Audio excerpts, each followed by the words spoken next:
Ryan and I built everything from nothing to what we have now. On the day of the branch office ribbon cutting, she drank a linked arm wedding toast with the new male management trainee and said, in front of everyone, that she regretted marrying a car mechanic like me. The next day, when she sobered up, she brushed it off and said she had drunk too much.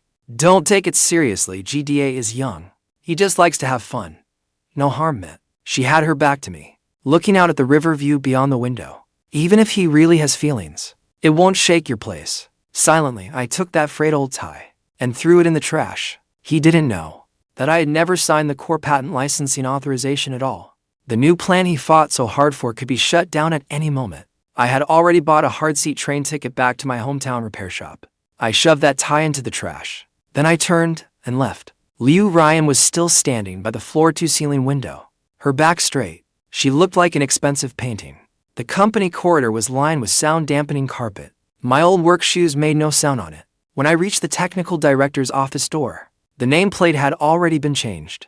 Deputy General Manager's office. GDA's door was half open. I pushed the door open. My things were piled in the corner, like a heap of trash. The toolbox lay on the floor, tipped over, mouth open. Coffee stains had run from the bag onto the wrench. Sticky. GDA was spinning in my ergonomic chair. He was holding a porcelain cup. Brother Fang, he said, standing up. His expression was exaggerated. Oh, please don't misunderstand. Ryan said this room gets great light, so she let me use it for a few days. If you're unhappy, I'll move right away. The cup tilted. The remaining coffee dripped onto my open maintenance log. The paper quickly soaked through.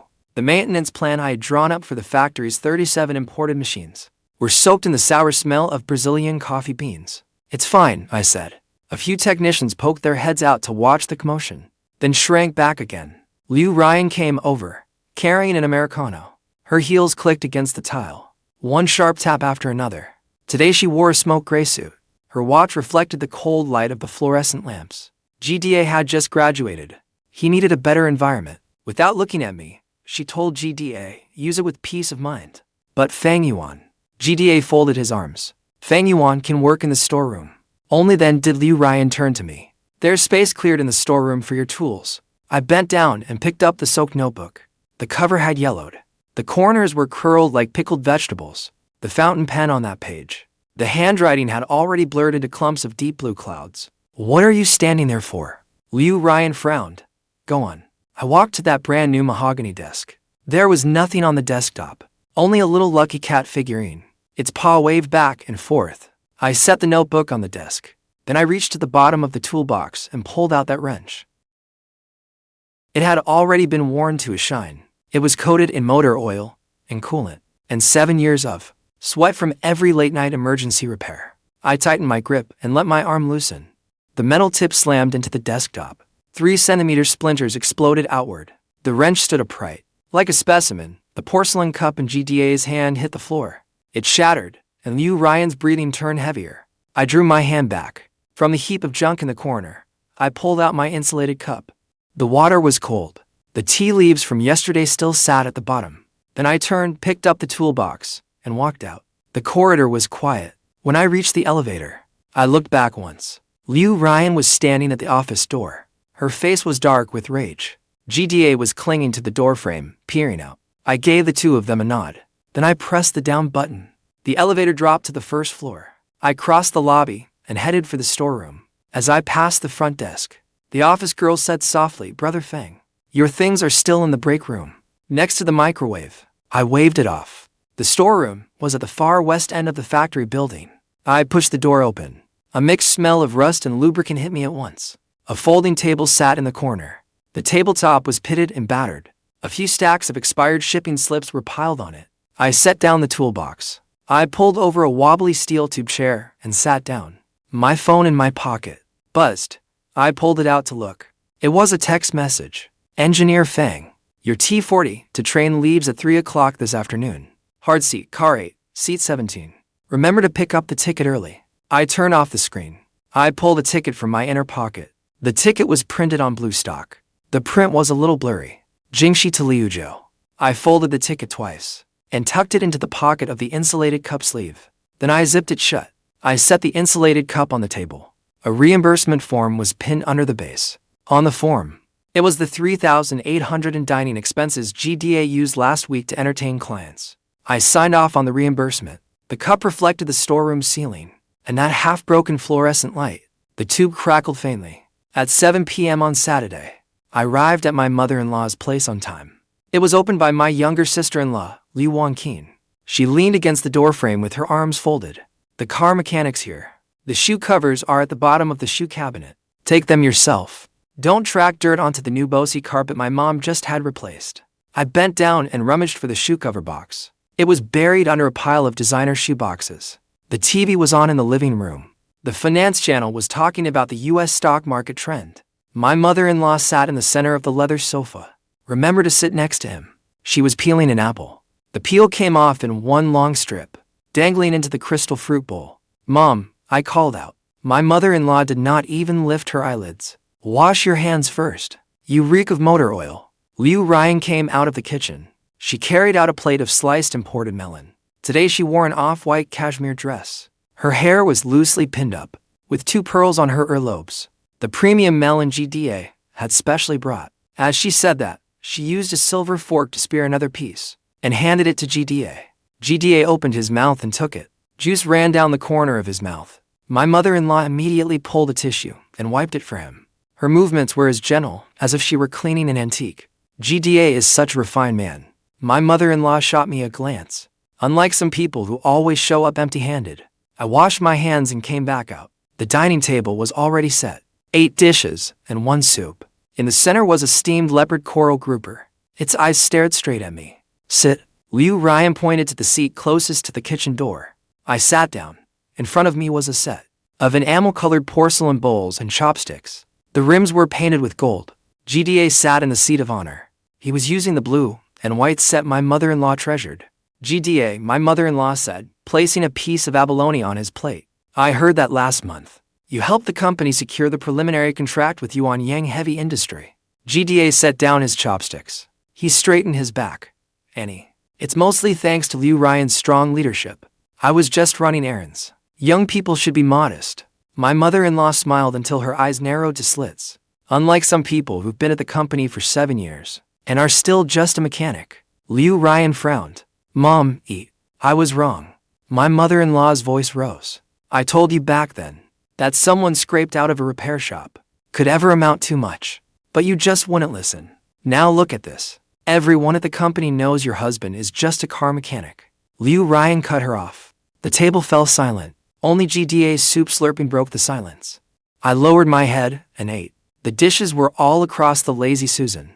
I couldn't reach them. My chopsticks went for the nearest plate of oyster sauce lettuce, and I took to more. Halfway through the meal, Ryan suddenly pulled a velvet box from her handbag. GDA opened it. Inside was a watch. The dial shimmered with a deep blue light under the chandelier. "You said last time that you liked Richard Mille. I had a friend in Europe bring one back." GDA's eyes went straight to it. "Our MF5 to 01. Ryan took the watch out. Only 30 were made worldwide. She personally fastened the clasp on GDA's wrist. Click. GDA's wrist looked blindingly white under the light. "Wow, that watch really suits you." My mother-in-law grabbed GDA's wrist and felt it again and again. "That is the kind of watch city elites wear." "Ryan, you should have shared good things with someone who knows how to appreciate them long ago." I set down my chopsticks. I finished every grain of rice in my bowl. I stood up and stacked the bowls and chopsticks. I took my own pastel bowl set to the kitchen. I turned the tap on full and washed away the last grains of rice from the bottom.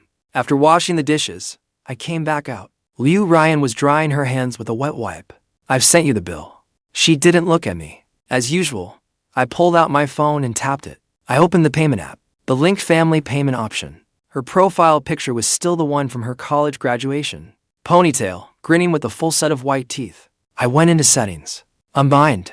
A system pop-up asked me to confirm unlinking Ryan's family payment relationship. I hit confirm. Ryan's phone dinged. She swiped open the screen and glanced at it. Then she looked up at me. There was a flash of surprise in her eyes. "What do you mean?" I tucked my phone back into my pocket. "I'm done eating. I'm heading out first." "Stop right there. Your mother-in-law banging the table and making you pay was her way of showing you respect. You're just a freeloader." I turned and opened the door. The motion-activated light in the hallway lit up at once. Dim yellow light fell across the stairs. Behind me, GDA said in a low voice, "Liu Ryan, don't be upset. Brother Fang might be a little short on cash." I took 2 steps down at once and reached the first floor. The night wind was a little cold. I pulled out my cigarette case and shook out the last one. I lowered my head and lit the lighter. When the flame shot up, I saw the second-floor window. Liu Ryan was standing behind the curtain, her silhouette blurred behind the curtain as I smoked halfway through the cigarette. My phone buzzed again. It was a WeChat message, a voice message from the former factory director. "I looked over your drawing. That tolerance setting was intentional, wasn't it? That's ruthless, haha. Don't worry. We'll prepare everything in the lab according to your first draft." I replied with 2 words, "Thanks." I crushed out the cigarette butt and tossed it into the trash can. As I left the apartment complex, I felt inside my coat pocket the drawing I had taken from the shoe cabinet by the entryway. The copy was still there. In the corner of the drawing was a decimal point written in pencil. It had been moved 1 place forward. That was the one GDA had photographed on his phone while he was in the restroom. At 7 a.m., I went to the market and bought a live sea bass. The vendor scaled it and gutted it on the spot. I also picked up soft tofu, scallions, and ginger, and some asparagus, which Liu Ryan liked. Back home, I tied on an apron. I scored both sides of the fish, rubbed it with salt and Shaoxing wine to marinate. I cut the tofu into cubes. I julienned the ginger. I peeled off the tough skin from the bamboo shoots.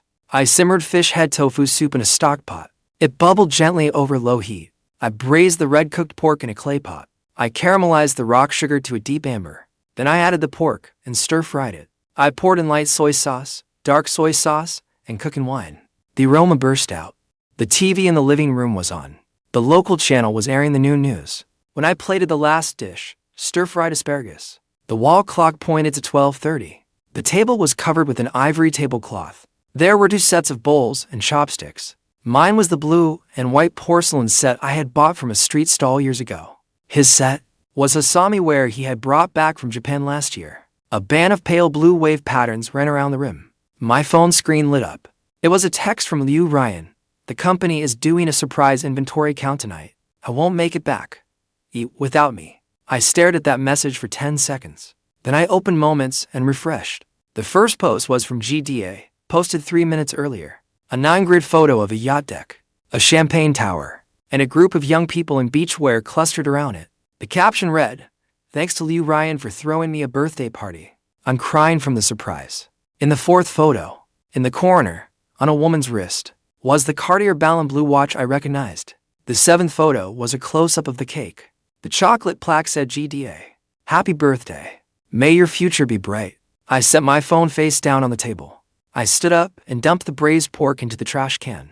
The fish soup, steamed sea bass, asparagus, and chilled jellyfish all went in, one dish after another. Greasy broth drenched the fish bones. The tofu cubes sank to the bottom. The trash can was full. I washed my hands clean. I opened my laptop and logged into the company intranet.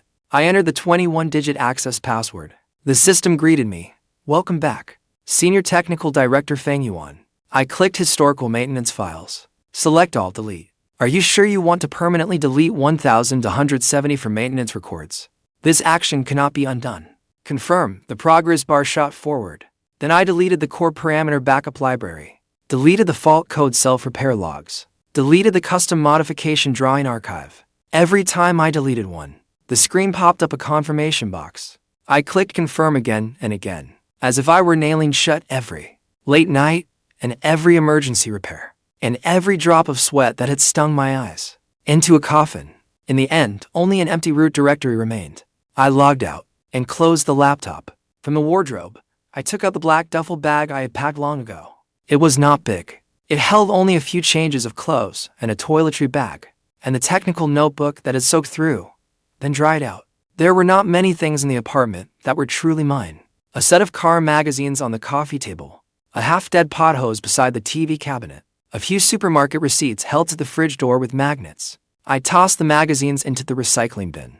I carried the potted pot hose out to the communal windowsill in the hallway. I tore up the receipts and flushed them down the toilet. Then I took out the printed divorce agreement, SDANDARD type format. I checked every box in the property division section. I had already signed in the waiver section. The penmanship was neat and square. The final stroke was drawn long.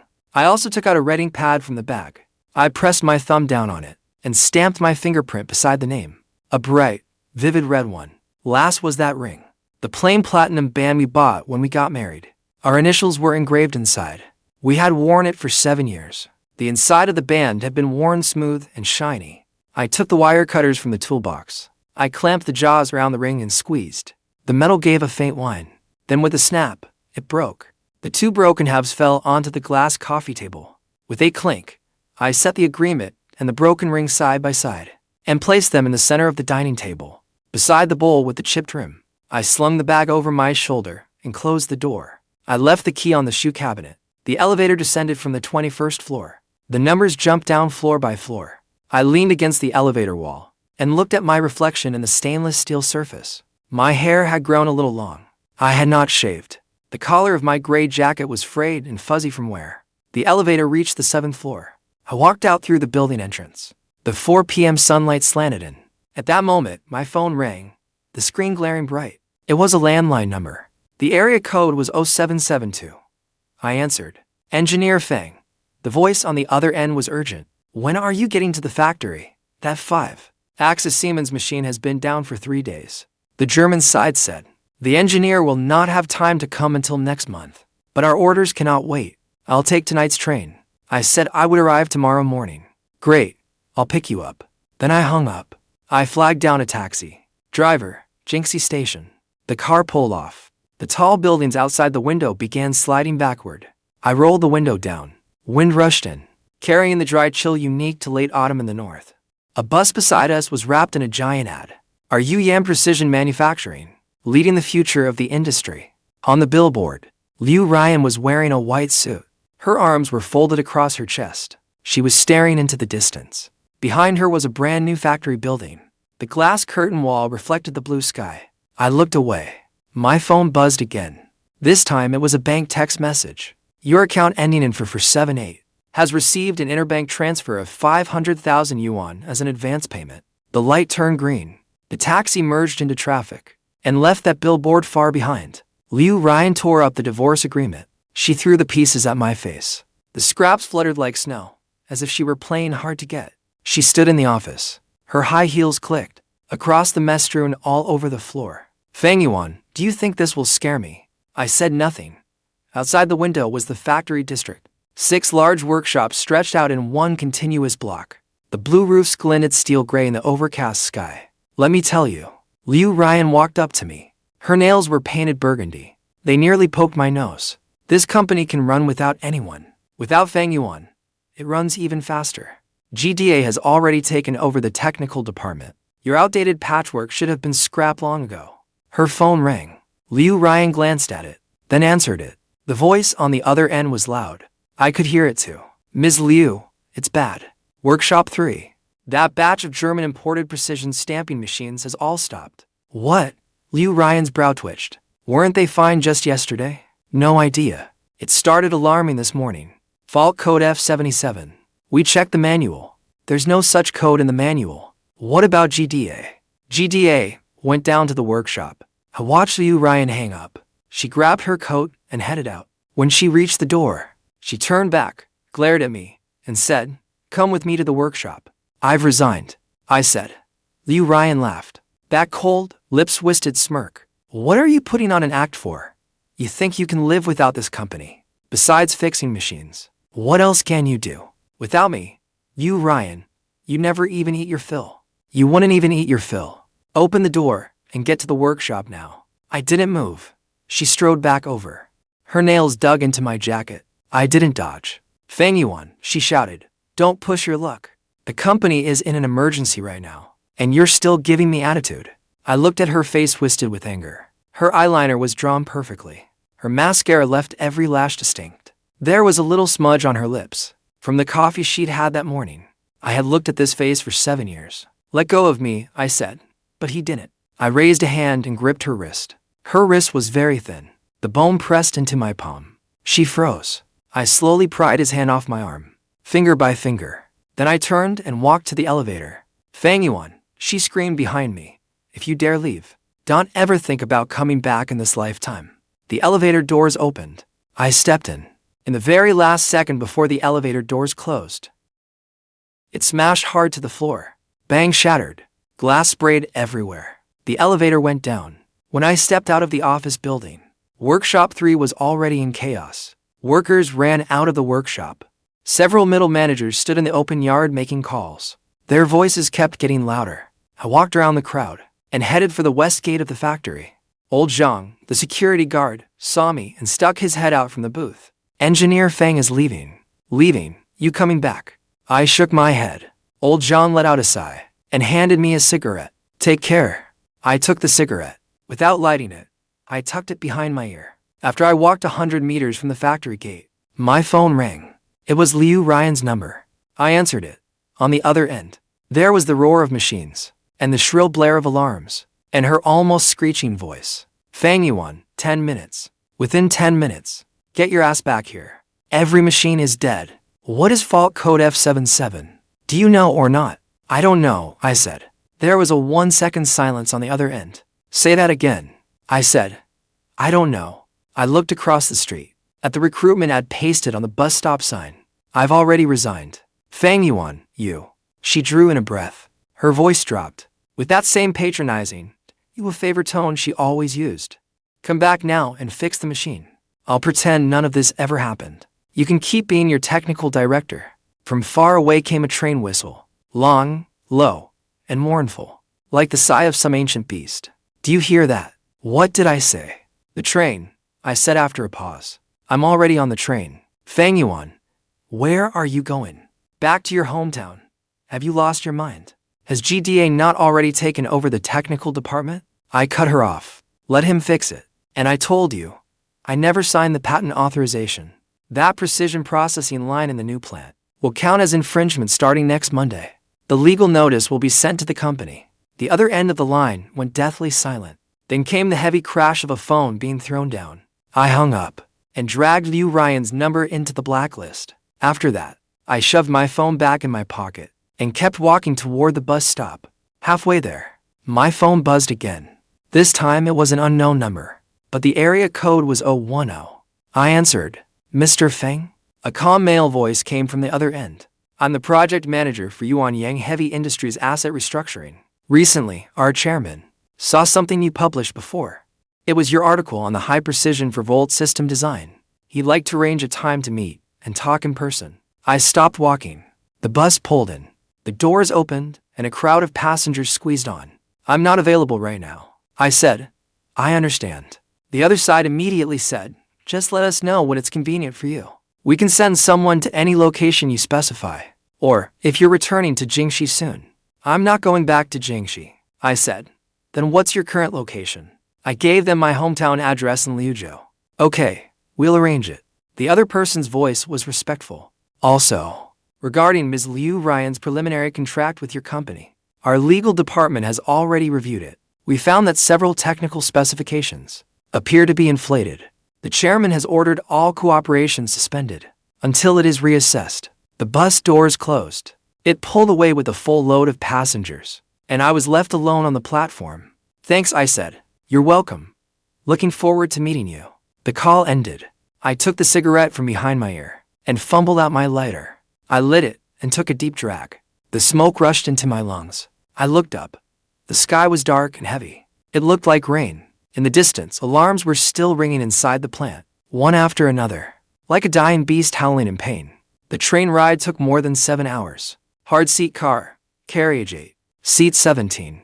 My seatmate was an older man heading to Liuzhou for work. He spent the whole trip eating instant noodles. The smell of seasoning packets mixed with foot odor and fermented in the cramped carriage. I stayed awake, staring out the window. Farmland, villages, tunnels, and mountains all slipped backward, as if the world were being dragged away. By daybreak, my phone battery was dead. I stuffed it back in my bag and closed my eyes. Liuzhou Station. I got off the train with my bag on my back. The platform air was damp and cold, mixed with coal smoke and rice noodle soup. The exit was packed with motorcycles trying to pick up passengers. The drivers shouted in the local dialect, "Get on, hop on, and we'll go." I waved them off and pushed through the crowd. I walked to the bus stop. The Route 11 bus was old. The foam in the seats was already showing. I dropped in a 2 yuan coin. and sat in the back row. The bus rattled along for 40 minutes. It went through the city and out toward the suburbs. The road kept getting narrower. The asphalt road turned into concrete. In the end, it became a rutted dirt road. At the final stop, the old site of Xishan Machinery Factory, I got off. The scene before me was exactly as it had been 7 years ago when I left. A rusted iron gate, a half-collapsed wall. Weeds had grown taller than a man. A corner had broken off the sign hanging on the gatepost. On the Xishan Machinery sign, the character for Z had been reduced to only its radical. I pushed the iron gate open. Its hinges let out a shrill screech. Inside was an abandoned yard. On the left were piles of scrap lathes. On the right were several rows of dilapidated red brick bungalows. In the center of the yard stood a huge blue corrugated iron shed. I walked up to the shed. I took out the key. I inserted it into the padlock. It clicked with a sharp clack. I pulled up the roll-up door. The heavy sheet metal rattled up. It was pitch dark inside. I found the switch on the wall and flipped it up. 20 industrial-grade LED lights on the roof lit up at once. The white light was blinding. The lights revealed a 600-square-meter work area. On the left was a full row of CNC machining centers, DMG 5-axis linkage machines, Mazik composite lathes, and Swiss precision equipment. Every machine was polished to a shine. They reflected a cold metallic sheen. On the right was the inspection area. 3D coordinate measuring machines, profile projectors, tool microscopes. The indicator lights on the instruments blinked quietly green. The center was the assembly area. A huge workbench was covered with an anti-static mat. Scattered across it were all kinds of precision parts. Titanium alloy turbine blades, ceramic bearings, microgears. The air carried the smell of cutting fluid and lubricant, fresh and clean. Someone shouted from inside, "Clock out." 5 people came out from the inner room. They were all wearing dark blue work uniforms. They were all around 50. Walking in front was the former factory director. His hair was completely white, but his back was straight as a board. I nodded to the former factory director. "Good to have you back." The former factory director grabbed my shoulder. "Those punks at the factory were asking me yesterday, saying whether Fang Yuan really wasn't coming back. I told them to go to hell. What kind of man is Fang Yuan? This is his home." The other veteran masters all laughed. "Old Chen left you char siu rice in the microwave," the former factory director said. "After you finish eating, let's take a look at that batch of 4-volt motors. The prototype units from Yuan Yang Heavy Industry. They're needed urgently, and we're waiting for you to tune the parameters." "All right." I walked to the changing room and opened the locker. Inside was a washed-out blue work uniform. Xishan was embroidered on the chest. The stitching was crooked. Aunt Liu from the workshop had sewn it back then. I changed into the uniform. The fabric was a little stiff. It smelled of mothballs. After getting dressed, I walked to the sink. There was a mirror hanging on the wall. In the mirror, the man in the gray jacket had become a man in blue workwear, unshaven, hair a mess. I turned on the faucet and splashed water on my face twice. Then I looked up at the eyes in the mirror. "It's New Year's. Time to clock out." Someone outside called, "The food is still hot." I turned and went out. The char siu rice was on the table in the break area, in a plastic lunchbox. The char siu glistened with oil. It came with greens and half a boiled egg. I took a couple of bites. The sweetness was just right. The rice was soft, but with just the right bite. Halfway through the meal, the former factory director came over holding a teacup. "Over in Jingxi." He paused. "It's really over, then? That Liu woman left you?" The former factory director was silent for a moment. He patted my shoulder.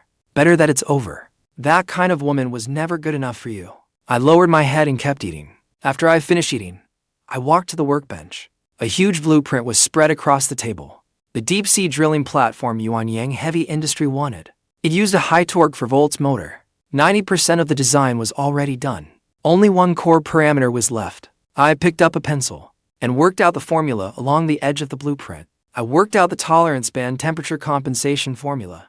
The pencil tip scratched softly against the paper. The shed was very quiet. Only the low hum of the machines at rest, and in the distance the scraping sound of veteran mechanics grinding parts. I calculated it at 720 minutes, and marked a number on the blueprint, 73 microns below the industry standard. "Old Chen," I called. "Use special alloy No. 7. Run the heat treatment process according to process card B3. "Got it. Start the machine." The spindle kicked up with a whirring wind sound. I walked up to the DMG machining center. Parameters jumped across the monitor screen. I entered a few commands. The machine began changing tools automatically. The tool magazine clacked and clicked. Then my phone rang. It was a local number. I answered it. Is this Fang Yuan? A young woman's voice came through. This is from the Xishan subdistrict office. I need to confirm something with you. Is your repair shop being used by anyone now? We received a report from the public. They said a black luxury car had been parked at your factory gate for quite a while. Someone got out and knocked, calling your name. I looked up at the clock on the wall. Around 3:10 this afternoon, a few people. 3 or 4, maybe. The one leading them was a woman. She was dressed very nicely. She was driving a luxury car. Do you want our street security to go over and take a look? No need, I said. I'll handle it myself. I kept adjusting the parameters. 10 minutes later, I heard an engine outside. Then came the sharp sound of brakes. The roll-up door of the corrugated shed was hammered with loud bangs. Fang Yuan, I know you're in there. It was Ryan's voice, carrying on the wind. I walked to the control panel and pressed the open button.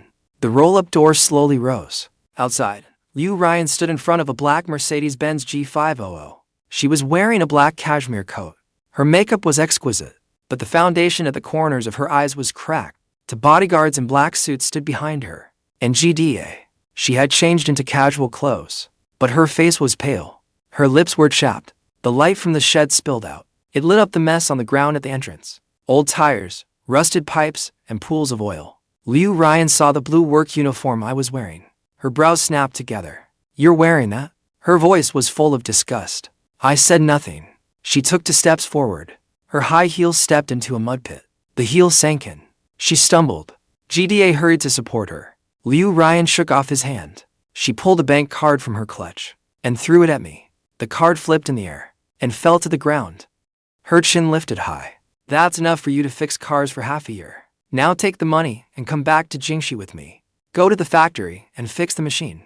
Then apologize to GDA. And we'll let this be over. The wind blew over and stirred up dust from the ground. I bent down and picked up the card. Mud had smeared the gold surface. Slippery. Ryan's lips curled up. That smug.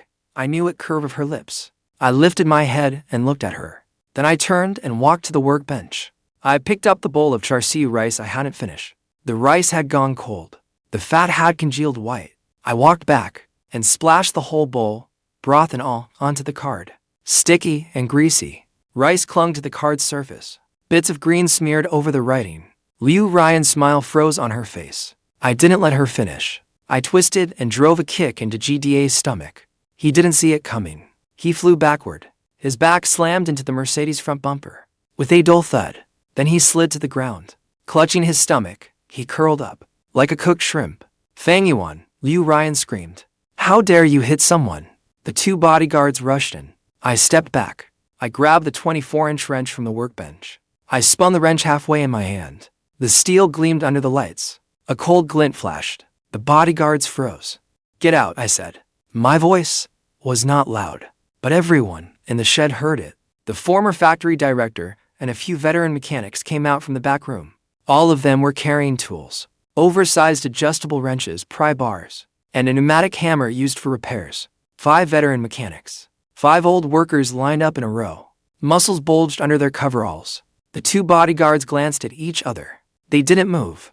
Ryan's face went completely white. She looked at me, then at the veteran mechanics, then at GDA, still groaning on the ground. Her lips trembled, as if she wanted to say something, but couldn't get the words out. Another engine sounded outside the shed. This time, it was a convoy. 3 black Audi A8 South slowly pulled up behind the Mercedes. The doors opened. 7 or 8 people got out, all in suits. The man in front was in his 60s. Gray hair, a square face, navy suit, no tie. He glanced at Ryan, his gaze as cold as if he were looking at a flyer on a telephone pole. Then he strode to the mouth of the shed. The bodyguards tried to stop him. The young man behind him stepped forward and flashed credentials. The bodyguards stepped back. The man stopped in front of me. He looked me over from head to toe. The sunlight paused on the 2 Xishan characters on my chest. Then he bowed slightly. Mr. Fang, he said. I'm Zhenbang of Yuan Yang Heavy Industry.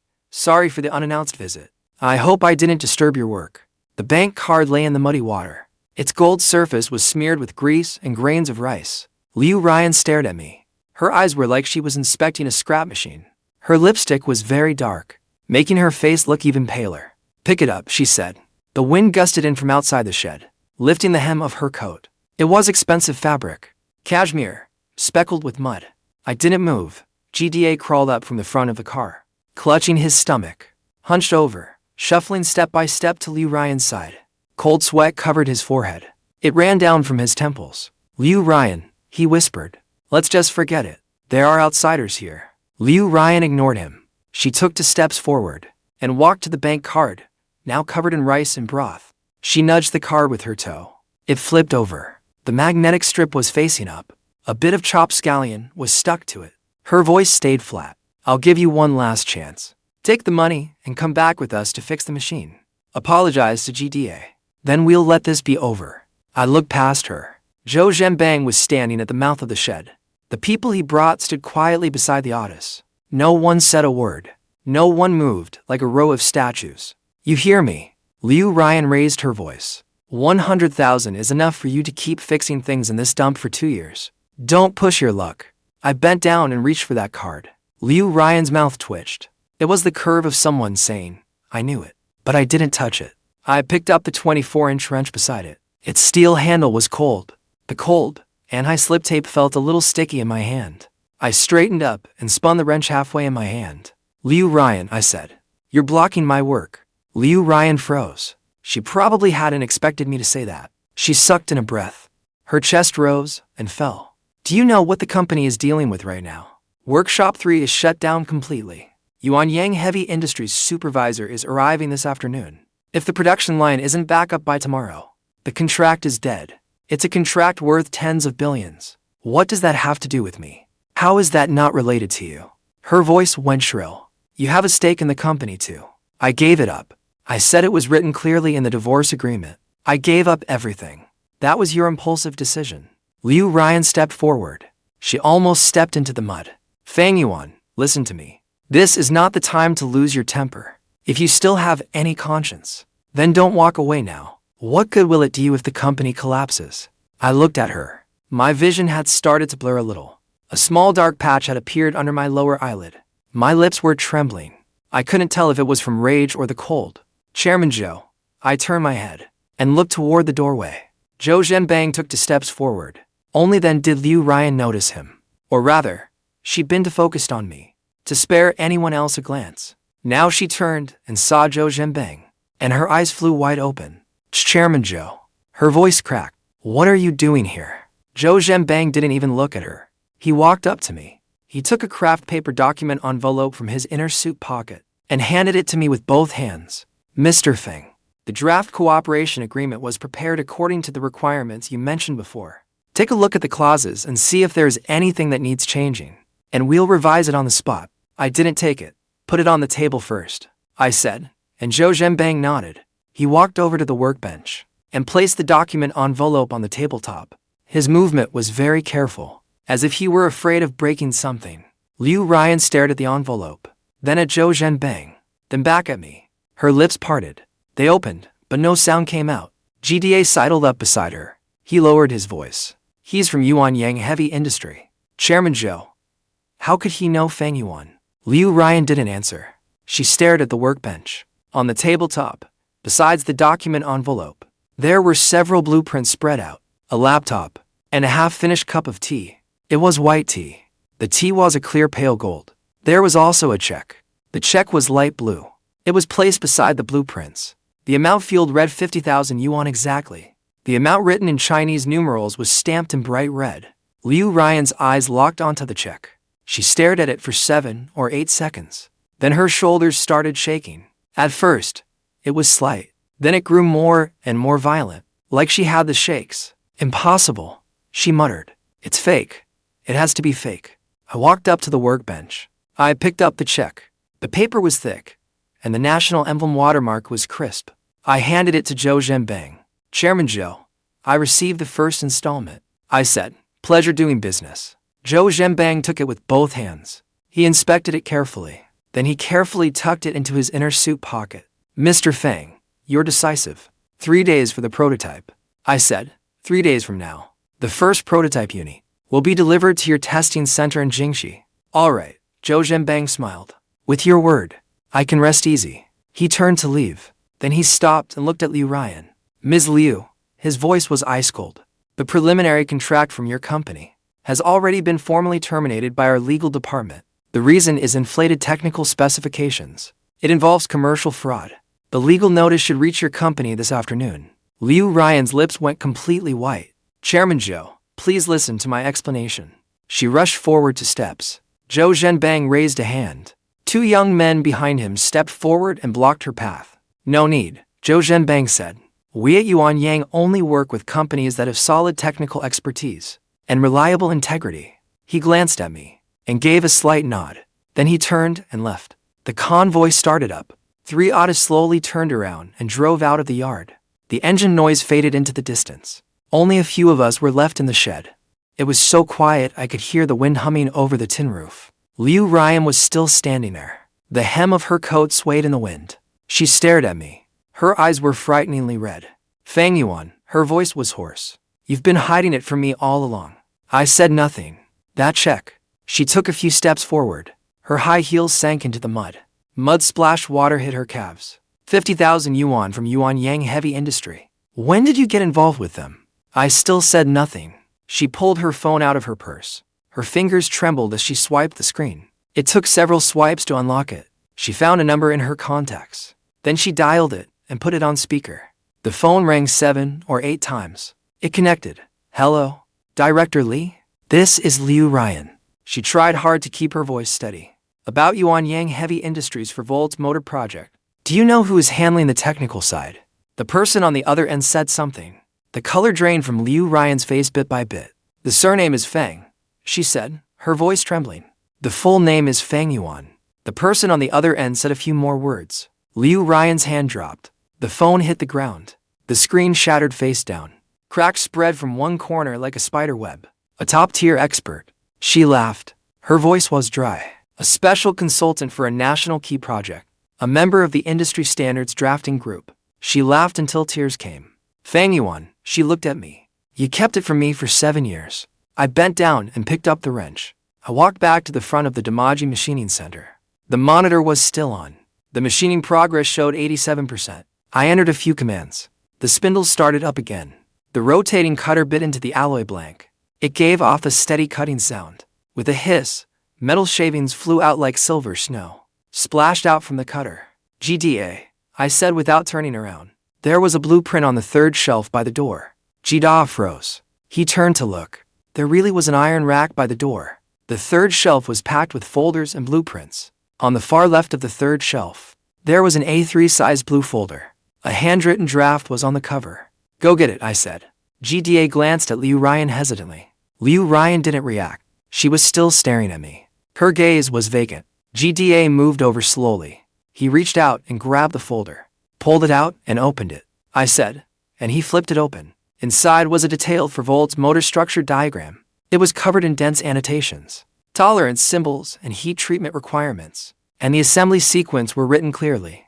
GDA's eyes lit up. He flipped through several pages quickly. His hands were trembling. He lowered his voice, but couldn't hide his excitement. "This is the blueprint for the kind of motor Yuan Yang Heavy Industry wants." Ryan slowly turned her head. She looked at the blueprint, then at me. Something in her eyes lit up again. Fang Yuan said softly, "You did this on purpose?" I didn't answer. GDA had already closed the blueprint. He clutched it tightly to his chest. He looked at me. A smile spread across his face. Brother Fang, what happened before was my fault. I was young and ignorant. Please be generous and overlook it." As I spoke, GDA's smile stiffened. With the blueprint in hand, I turned around and watched them get out. Ryan's lips moved. She took a step toward me. 2 steps later, she was in front of me. She was so close, I could smell the perfume on her. It was the ebony agarwood scent she'd used for 7 years. "Fang Yuan," her voice softened. Let's talk properly." I went around her and walked to the workbench. I picked up that cup of tea. The tea was cold. I splashed it onto the floor. "Old Liu," I said. "See them out." 5 veteran craftsmen came over. The tools in their hands flashed under the light. Ryan stepped back. GDA had already grabbed the blueprint and run to the door. He turned back and shouted, "Ryan, hurry up." Ryan looked at me for a long time. Then she turned around. Her high heels stepped into the muddy water. She walked toward the door, deep one step, shallow the next. She reached the Mercedes, pulled open the door, and got in. The car didn't leave right away. She sat in the passenger seat, looking at me through the windshield. I had my back to the shed entrance and kept adjusting the machine parameters. The numbers on the screen kept changing. The cursor blinked.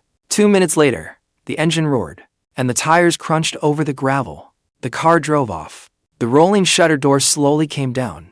The former factory director walked over and stood beside me. He paused. "That blueprint draft," I said, pressing the enter key. "There are 36 hidden traps in it. Miss even one, and the motor will blow after running at high speed for 20 minutes. The former factory director fell silent for 3 seconds. Then he laughed. The laugh was loud. It made the metal roof above us hum. "You brat," he said, patting my shoulder. "Still this ruthless." I said nothing. I kept watching the monitor. Machining progress, 89%. Ryan took that blueprint and spread it across the marble tabletop in the office. The light shone down from above. The lines on the paper were as sharp as knife cuts. "Are you sure this is complete?" she asked GDA, who was standing across the table. He had taken off his suit jacket, leaving only a shirt. His sleeves were rolled up to his elbows. His face was tight with barely contained excitement. "Yes. All the core parameters match." He pointed to a corner of the blueprint. "Look here at the stator winding design. It uses a multi-layer stepped arrangement. The heat dissipation efficiency is 40% higher than a standard design. And this rotor dynamic balance compensation algorithm." "Speak plainly." Ryan cut him off, irritated. "In plain terms, that means..." He reorganized his words. "This blueprint is extremely advanced. It can produce the best for volts motor on the market." Ryan picked up one of the pages and held it up to the light. The paper was ordinary engineering drafting paper. The corners were slightly curled. There were pencil correction marks on it. A few numbers had been crossed out. New characters had been written beside them. He recognized Fang Yuan's handwriting, thin and firm. Every stroke looked carved with a knife. His finger brushed over those characters. Then he put the paper down. "Contact the contract manufacturer immediately." He said to start mold testing and trial production. "First batch, make 10 units. 10 units, GDA froze. Ryan, the tolerance requirements on this blueprint are extremely strict. The mold cost is very high. If we only make 10. I said 10. Ryan looked up at him.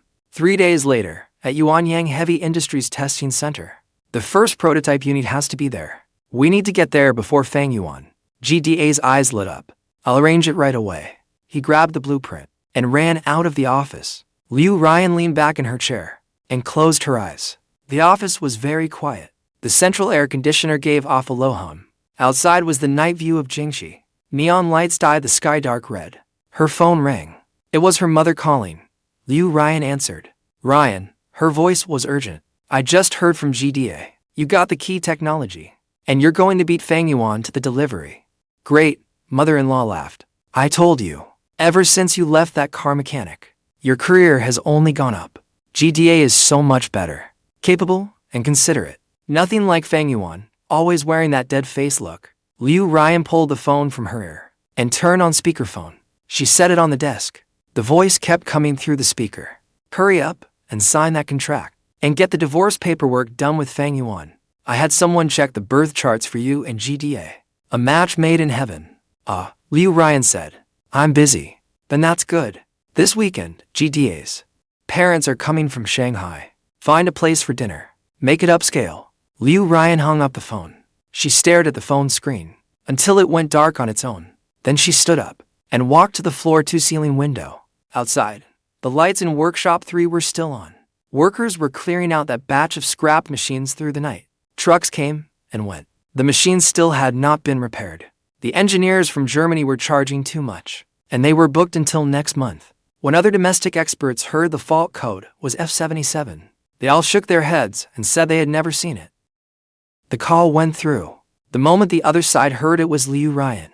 Their tone changed at once. "Ms. Liu, it is not that I do not want to help you, but Engineer Fang gave us orders before he left. No one is allowed to touch that batch of machines. No matter how much he offers, I will pay double. It is not about the money." There was a pause on the other end. "Engineer Fang has done us a favor." The call ended. Ryan gripped her phone. Her nails dug into her palm. The name Fang Yuan felt like a thorn stuck in her throat. She could not swallow it down. She could not spit it out. She thought he was nothing without the company. She thought he was only good at fixing machines. She thought he would always be behind her, like a shadow.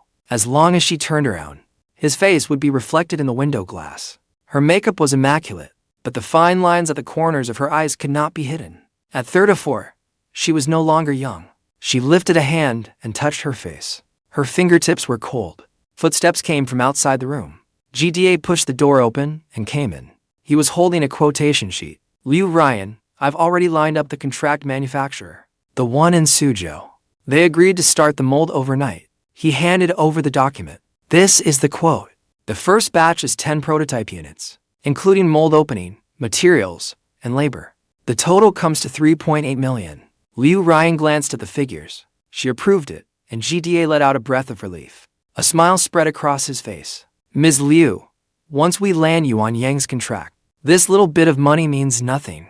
Have you contacted the media? Ryan cut him off. I contacted the finance channel at the industry paper, and a few major new media influencers. I have already given them the heads up. Once the prototype test succeeds, we will hold a press conference and announce that we have successfully developed it independently. Ryan nodded. She walked back to her desk and sat down. She opened the computer. There were more than a dozen unread mails in her inbox. The top one was from the legal department. The subject line read, regarding Mr. Fang Yuan, urgent response plan for patent infringement allegations. She did not open it. She deleted it outright. Then she opened the browser. She typed in Fang Yuan for Volt's motor expert. The search results popped up. The first result was an industry forum post from 5 years ago. The title was, Discussion on High Precision for Volt Systems and Dynamic Compensation Algorithms, posted by Xishan Mechanic. Hundreds of replies followed below, all asking for advice. The second was a notice for an internal lecture at a university. The speaker was Fang Yuan. His title was National Key Project, Technical Consultant. The third was an academic paper, published in a top engineering journal. Fang Yuan was the corresponding author. Ryan stared at the screen. She had never asked Fang Yuan about any of this. She only knew he was brilliant at repairing machines. No matter what strange breakdowns the factory had, he could handle them. But she thought it was just experience and practice. Like a cook stir-frying food. Do it enough times, and you naturally learn the heat. She did not know he wrote papers. She did not know he gave lectures at universities. She did not know his name would appear in journals of that caliber. The mouse wheel scrolled down. The fourth item was news. 3 years ago, the deep-sea drilling platform made a breakthrough in domestic localization of the power system. Fang Yuan, the chief technical lead, gave an interview. The image was a group photo. Fang Yuan stood among a group of engineers in white lab coats. He was wearing that faded blue work uniform. He was holding a part. He was explaining something. The others surrounded him. Their expressions were focused. Ryan enlarged the image. Fang Yuan's expression was calm, but there was light in his eyes. The kind of light she had not seen on his face for a long time. The last time she saw it was 7 years ago, when they had just rented their first small workshop. Fang Yuan worked through the night tuning equipment. She brought him a late-night snack. He looked up and smiled at her. He said he already had that kind of light in his eyes then. Later, the company grew bigger and bigger. She changed offices, changed cars and social circles. She started dealing with investment bankers, government people, all kinds of talk. She took Fang Yuan along to networking events. He wore an ill-fitting suit. He sat in the corner and said nothing. When people asked what he did, he said, "My husband handles the technical side." After that, she stopped taking him along. She closed the webpage. Ryan leaned back in her chair. The phone rang again. It was GDA. His voice was excited and off-key. The mold opening was a success. The casing for the first prototype had already been cast. The precision was fully up to standard. Ryan narrowed her eyes. She said, "Continue. In 3 days, I want to see 10 complete prototype units." "No problem." The call ended. Ryan stood up. She walked to the liquor cabinet and poured a glass of scotch. Amber liquid swayed in the glass. She tilted her head back and drank it in one gulp. The alcohol burned her throat. Then it burned all the way down to her stomach. She walked to the floor-to-ceiling window, looking out at the heavy night. The lights in the distant office towers shone in grid after grid, like a giant integrated circuit board. She thought of what Fang Yuan had said before. He said machines were simpler than people. Give it the right command, and it gives you the right result. Not like the human heart. She had laughed then. She said, You really do sound like a car mechanic. Now she understood. He was not like one. He was one. The ballroom on the third floor of Jingxi International Convention Center. The red carpet ran from the entrance all the way to the podium. Flower baskets lined both sides. The flowers were white lilies. The petals were still beaded with droplets of water. The media area was packed with long lens and short lens cameras. Reporters crowded together, checking their equipment and comparing interview outlines. The backdrop behind the podium was dark blue. Across the top, in large letters, Yuan. Yuan Precision's Independent R&D Achievement Launch Conference. Below that was a smaller line, completely say goodbye to old technology and embrace a smart new future. In front of the backdrop stood a curved lectern. On the top were bottled water and microphones, and a transparent acrylic box. Inside it was a silver gray for Volt's motor prototype. Ryan stood in the backstage lounge, touching up her makeup in the mirror. Today she was wearing a champagne-colored suit, tailored close to the body. The waist cut just right. Her hair was pinned up, revealing her neck. Pearl earrings glowed softly under the lights. GDA stood behind her, helping straighten her collar. He was wearing a suit today too. A dark gray tailored suit. His figure was tall and straight. His hair was slicked back with pomade. Immaculate, GDA said in a low voice. The people from Yuan Yang Heavy Industry are here. They're sitting in the VIP section, third row. Ryan's hand paused. She stopped and asked, has Zhenbang come? I did not see him. Maybe he sent a representative. Ryan put down the makeup pencil and looked at herself in the mirror. The person in the mirror had exquisite makeup and was flawless. She took a deep breath. Then she turned and walked out. GDA followed behind her. She walked out of the lounge. The noise outside surged in. The host's voice came through the speakers. He was introducing the guests in attendance. Thank you to all the leaders and partners, and all the media friends for coming. Today, we will witness together a major breakthrough in China's precision manufacturing field. Applause broke out. Ryan walked onto the red carpet. Flashbulbs instantly flared into a blazing sea of light. The clicking of shutters sounded like a downpour. She wore a smile. Her steps were poised and unhurried. She crossed the red carpet and stepped onto the podium. GDA stood half a step behind her. The hall was packed. The front row held leaders from industry associations, representatives from investment firms, and purchasing managers from several major clients. The third row VIP section. The people from Yuan Yang Heavy Industry sat there. About 5 or 6 of them, all in suits, expressionless. Ryan walked behind the lectern and adjusted the microphone height. Good afternoon, distinguished guest. Her voice carried through the speakers across the entire ballroom, clear and steady. Standing here today, I am extremely excited.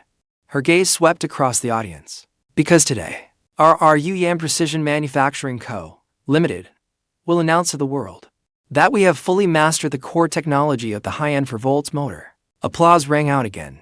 She raised a hand, signaling for quiet. We used to rely on imports, on other people's technology, on so-called experts. She smiled. The smile carried a trace of helplessness. For that, we paid a steep price. We endured painfully long delivery times, and even had to swallow our pride and cater to others. Someone in the audience nodded. But today, all of that ends. Ryan raised her voice.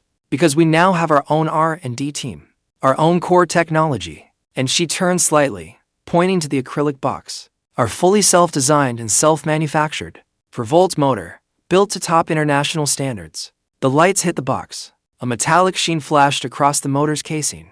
Thunderous applause. GDA stepped forward at just the right moment and took the motor from the box. He lifted it with both hands to show the audience. The reporters trained their cameras on him.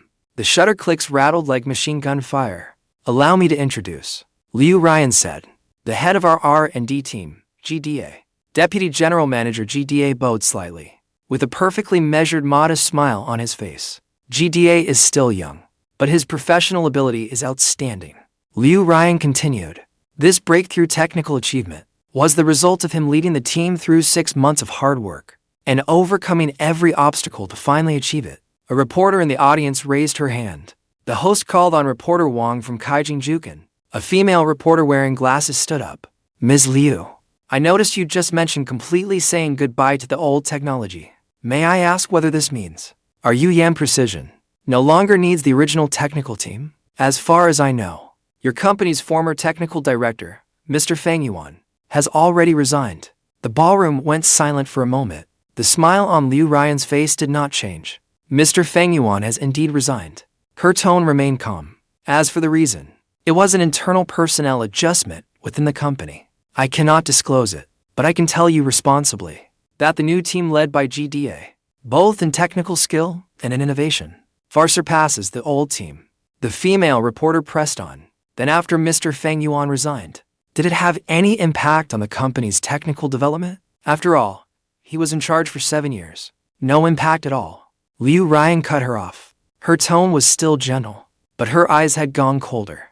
On the contrary, only then could we achieve today's breakthrough. She paused and looked out at the audience. Everyone here is an industry expert, so you should all understand that technology is always advancing. Clinging to the old and refusing to change will only leave you behind. Scattered applause rose from the audience. The female reporter wanted to ask more, but the host had already called on the next reporter, a reporter from Industry Watch. A balding middle-aged man stood up. President Liu, you just said this motor has reached top international standards. Do you have specific test data to back that up? For example, torque accuracy and temperature rise control, and lifespan, those key metrics. Liu Ryan looked at GDA. GDA cleared his throat and took the microphone. As for the data, we have already commissioned a national-level testing agency to conduct a full test. His voice was steady. Specifically, under rated torque, the steady-state accuracy reaches plus or minus 0.5%. Temperature rise control is 15 degrees Celsius lower than comparable imported products. The design lifespan exceeds 30,000 hours. He spoke with ease and confidence, rattling off the data from memory. People in the audience began taking notes. The people from Yuan Yang Heavy Industry still showed no expression, but they sat a little straighter. After GDA finished, he returned the microphone to Liu Ryan. Liu Ryan took it. She was about to continue when the ballroom doors suddenly opened. They were not slowly pushed open. They were shoved open violently from the outside. The two heavy wooden doors slammed into the wall, making a dull, heavy thud. Everyone turned.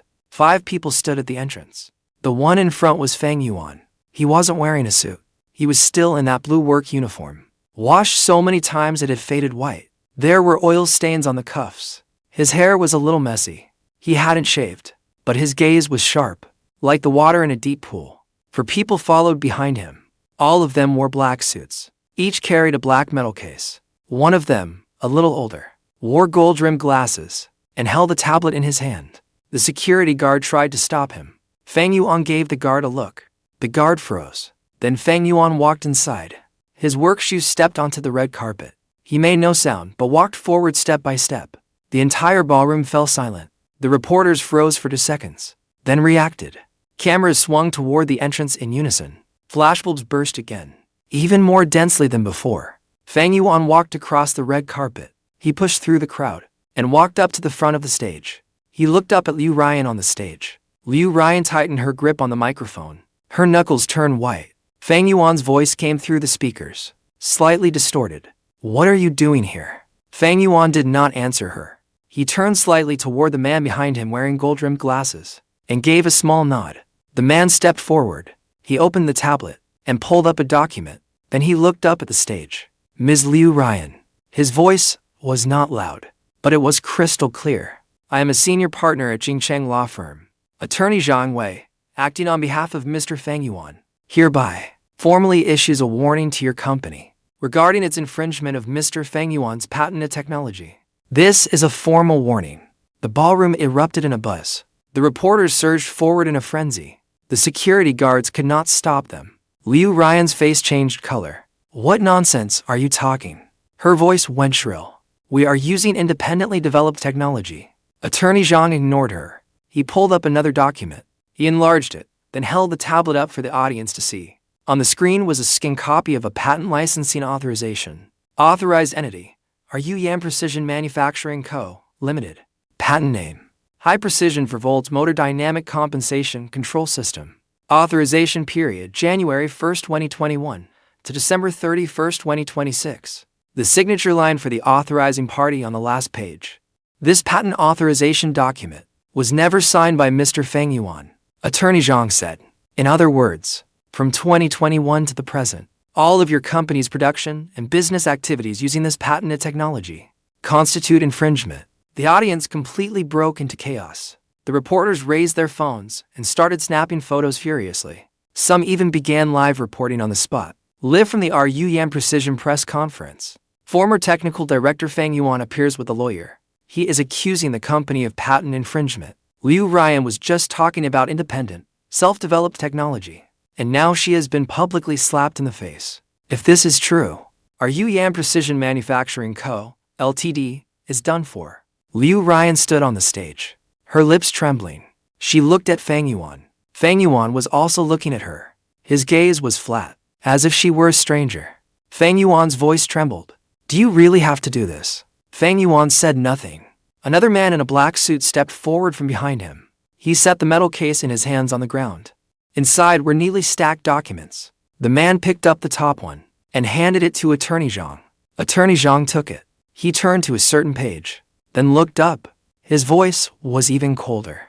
According to our investigation, the document your company released today, the so-called independently developed for Volt's motor technical drawings, Mr. GDA stole them from Mr. Fang Yuan. The cameras instantly swung to GDA. GDA went pale. He took a step back and bumped into the podium. The microphone stand wobbled. Even his voice changed. That blueprint was designed by me. Attorney Zhang took another document out of the case. This time, it was a printed photograph. The photos show that metal rack at the Xishan machinery factory, and a blue folder on the third shelf. There was a timestamp in the lower right corner of the photo. 3 days ago, at 3:17 p.m. This is a surveillance screenshot from Mr. Fang Yuan's workshop, Attorney Zhang said, and it clearly shows that Mr. GDA, without permission, took away this technical drawing marked as a draft. GDA opened his mouth, but no sound came out. Ryan suddenly turned to look at him. Her gaze was like a knife. You stole it, she asked in a low voice, but the microphone did not pick it up. Still, it carried through. GDA shook his head in panic. No, that is not it. Listen to me explain. I did it for the company. Ryan roared at him. After shouting, she froze herself. The audience fell silent for a moment. Then the uproar grew even louder. Ryan took a deep breath. She turned toward Fang Yuan. Fang Yuan's voice softened.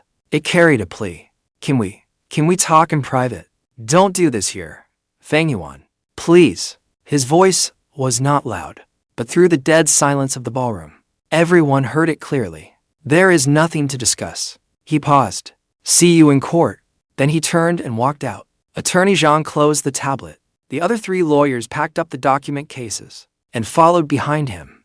The 5 of them had arrived quietly, and they left just as cleanly. Only a few footprints were left on the red carpet. The ballroom was deathly silent. Everyone was staring at the stage. Ryan was still standing there. She was clutching the microphone. Her knuckles had gone white. The makeup on her face looked false under the lights, like a mask. GDA cowered behind her. He kept his head down, too afraid to look. The few people from Yuan Yang Heavy Industry in the audience stood up. Without a word, they headed for the exit. As they passed the stage, the middle-aged man at their head stopped. He glanced at Ryan, his eyes showing nothing at all. Then they left too. The host stood at the side of the stage. He opened his mouth, not knowing what to say. The reporters below started packing up their equipment. Some were already running out, eager to get back and file their stories. Ryan was still standing there. She stood there for a long time, until most of the people in the ballroom had left. The lighting technician switched off the main lights, leaving only 9 emergency lights on. In the dim light, she slowly crouched down. She crouched on the red carpet. The hem of her champagne-colored suit dragged across the floor. Dust clung to it. She hugged her knees, burying her face in them. Her shoulders shook, but she made no sound. The court summons was delivered the next morning. Ryan sat in the legal director's office. She stared at the papers on the desk. Black words on white paper. Patent infringement dispute. Plaintiff, Fang Yuan. Defendant, Ruyan Precision Manufacturing Co., Limited. Legal representative, Ryan. Claims 1. Immediately cease the infringing acts. 2. Compensate economic losses and reasonable expenses, for a total of RMB 10 to 20 million. 3. Issue a public apology. She read it 3 times. Then she picked up the phone and called the legal director. The phone rang 7 or 8 times before it was answered. Director Wang, Ryan said hoarsely. The summons has been served. Come to my office right away. We need to discuss the response plan. The other end went silent for a few seconds. The legal director's voice on the other end sounded exhausted. I just submitted my resignation letter. HR has already approved it. Today is my last day. I've already sorted out the handover documents. They are on the desk. Ryan froze. What did you say? I resigned. The legal director paused. Ryan, we cannot win this lawsuit. The patent authorization really was never signed. That is a fact. And besides, I looked into it. Fang Yuan's side hired Jingchang law firm. Zhang Wei is personally leading the case. You know Zhang Wei, right? He is the top name in intellectual property. His win rate is 98%. Ryan's hand tightened around the microphone. Director Wang, the company is going through a difficult time right now. I'm sorry. Ryan cut him off. I still have things to do. I'll hang up first. The busy signal beeped nonstop. Ryan slowly lowered the microphone. There was a knock at the office door. GDA pushed the door open and came in. His face looked even worse than yesterday. He was holding a tablet. The screen was lit. Ryan, he said weakly. Take a look at the news. Ryan took the tablet. On the screen was a finance news alert. The bold headline read, Are Yuan Precision Manufacturing Co., Limited, Patent Infringement Scandal. The launch event blew up on the spot. The stock opened at limit down. 9 photos were attached below. The first showed her smiling on the stage. The second showed Fang Yuan pushing through the door. The third showed attorney Zhang presenting the patent authorization. The fourth showed GDA with a deathly pale face. The fifth showed the Yuan Yang heavy industry people leaving. The sixth showed her crouching on the red carpet. The photo was crystal clear. The way she hugged her knees looked like a helpless child. The comments had already exploded into the thousands. Losing my mind. So much for independent in-house R&D. Stolen tech, right? Didn't Ryan use to brag that she was a strong woman? And that GDA? One look, and you can tell he is a pretty boy kept by someone. And he still acts like a deputy general manager. Fang Yuan is way too miserable. His wife and her male lover teamed up to screw him over. Support engineer Fang defending his rights. Tell them. Ryan dismissed the news. She opened the stock app. Are Yuan Precision Manufacturing Co., Limited? Stock opened straight at limit down. There were hundreds of thousands of sell orders stacked up. She stared at that row of green numbers for a long time. Then she threw the tablet onto the desk. What did the subcontractor factory say? She asked, and GDA swallowed hard. They just called. They said they received a court notice of assistance and enforcement. They were ordered to stop producing the allegedly infringing products. Immediately. Those 10 prototype units have been sealed. Ryan closed her eyes. Yuan Yang heavy industry. Over there. They cut off all our contact channels. I asked around through my connections. I heard they are already working with Fang Yuan and signing a formal contract with Xishan Machinery Factory. The office went quiet. The rush of air from the central AC vent sounded unusually loud. Ryan opened her eyes and looked at GDA. When you took the blueprints, her voice was flat. Did you know they were drafts? GDA's face went white. I didn't know. You didn't know. Ryan laughed. Her laugh was ice cold. Do you even know the difference between a draft and the final version? GDA stepped back. I thought you could understand it. Ryan stood up. She walked toward him step by step. You think an MBA means you can read engineering blueprints, and you thought buttering me up would make you technical director. She grabbed the crystal paperweight from the desk and hurled it at him. GDA was too slow to dodge. The paperweight grazed his forehead. It smashed into the bookshelf behind him. The sound of glass shattering rang out. Blood ran down from his temple, dripped onto the camel-colored carpet, spreading into dark spots.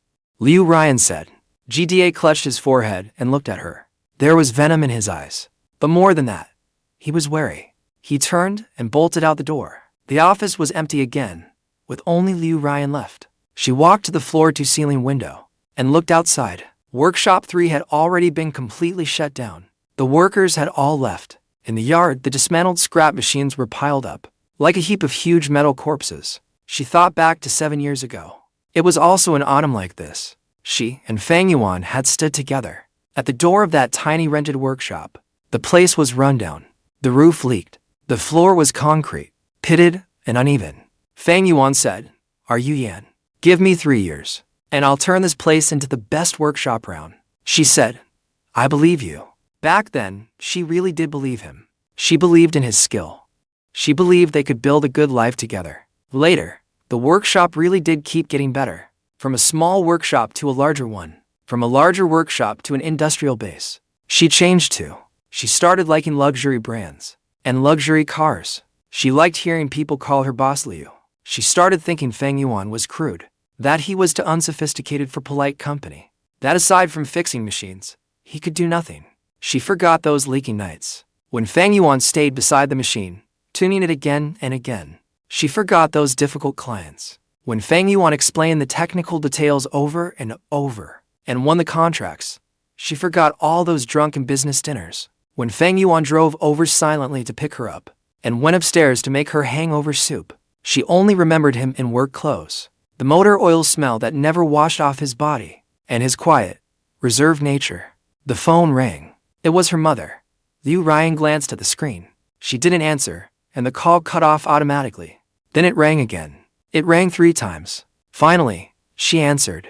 Ryan, the voice on the other end had gone high with anxiety. Have you seen the news? What the hell happened? How did GDA end up as a kept man? And that Fang Yuan, he actually dared to sue you. The man's gone too far. Ryan said nothing. Where are you now? Mom's coming to find you. We need to think of a way. We can't let Fang Yuan get what he wants. He must be jealous that your company got so big. He wants a cut. I've seen men like that plenty of times. No talent, but greedy. Ryan cut her off. Fang Yuan never signed. Ryan said it was the patent authorization document. He had never signed it in 7 years. There was silence on the other end. What did you say? I said, she said, pausing. The company has survived until today, only because the patent he never signed was holding it up. Now he's not holding it up anymore. The company is going to collapse. Mother-in-law's voice panicked. Go beg him, quickly. You were husband and wife, after all. He can't just stand by and watch you go bankrupt. Ryan laughed. She laughed until tears came to her eyes. Mom, she said through laughter. Yesterday at the launch, he told me to see him in court. There was no sound on the other end.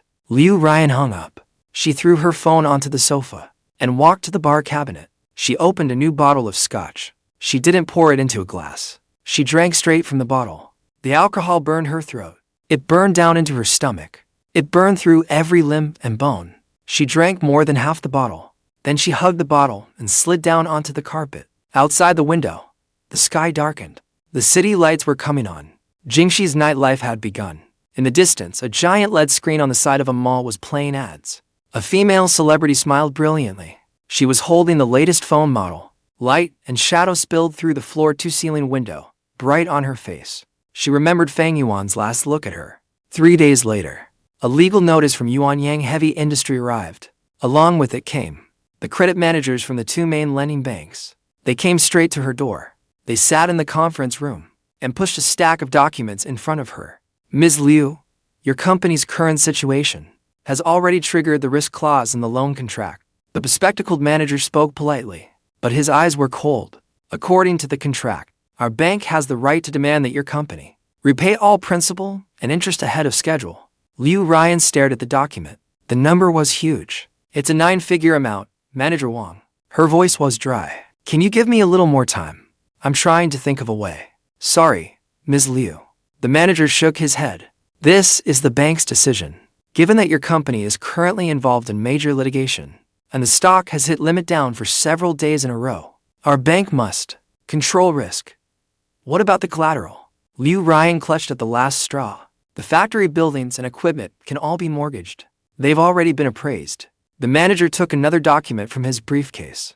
The valuation of your company's major assets, under the current market conditions, is not enough to cover the loan balance. Ryan's shoulders drooped. How long do I have to repay it? 1 week.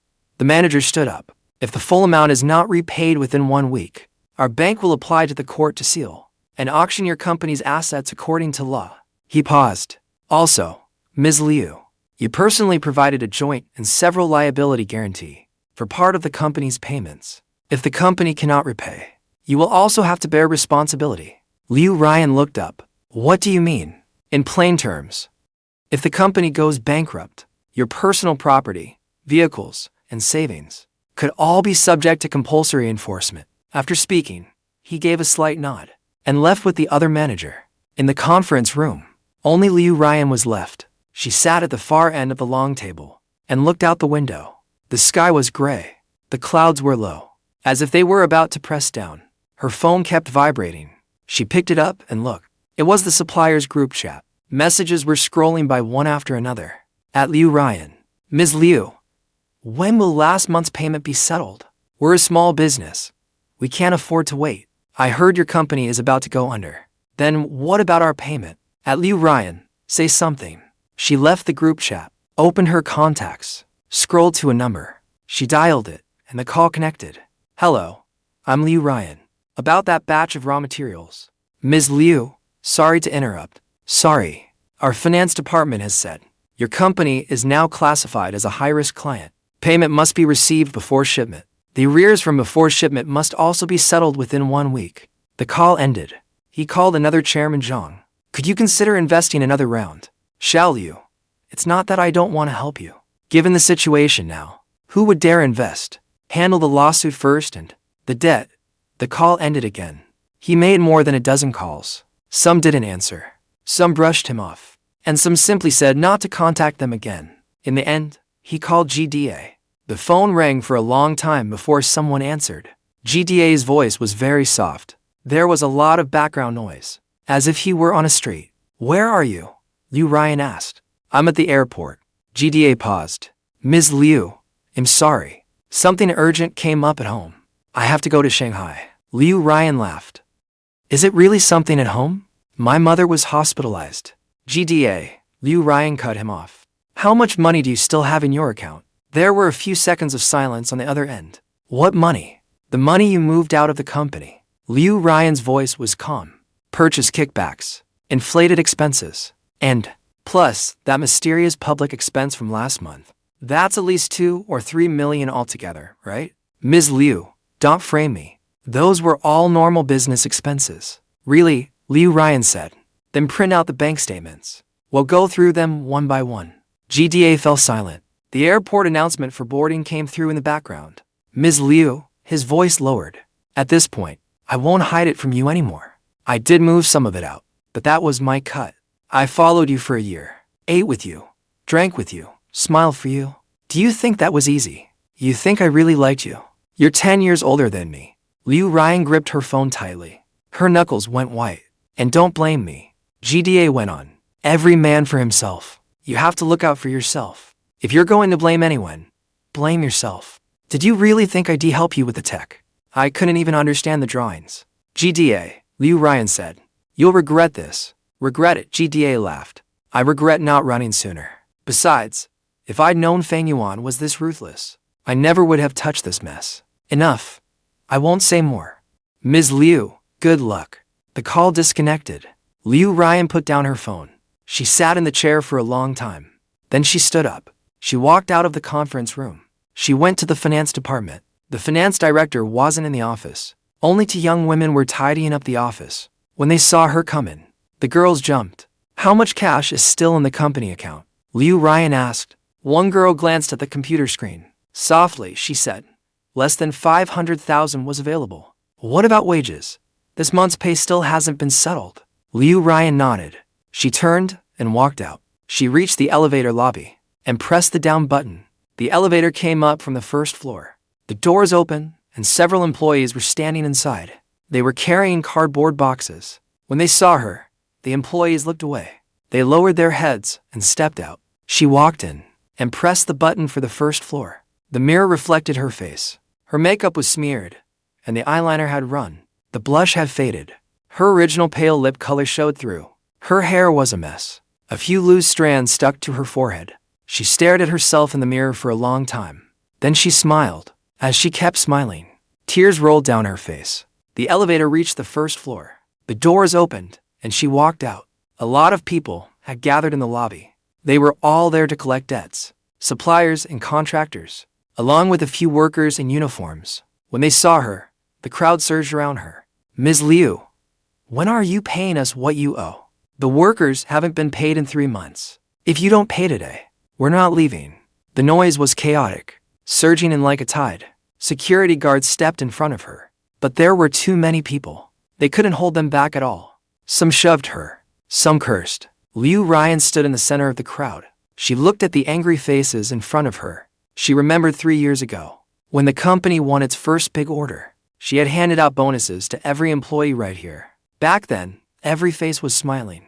They said if you followed Liu Ryan, you'd get a good piece of the pie. She said as long as we stayed united as one, the company would only get better. And now she stood here, surrounded by the same people who once said following Liu Ryan meant there was profit to be had. Spit flew into her face. Someone shouted for quiet. The crowd fell silent. Liu Ryan turned her head. Fang Yuan was standing at the lobby entrance. He was still wearing that blue work uniform with a document folder in his hand. Attorney Zhang followed behind him, along with 2 people in court uniforms. The crowd automatically parted to make a path. Fang Yuan walked over. He stopped in front of her. Liu Ryan, he said her name. His tone formal. This is the court's asset preservation order.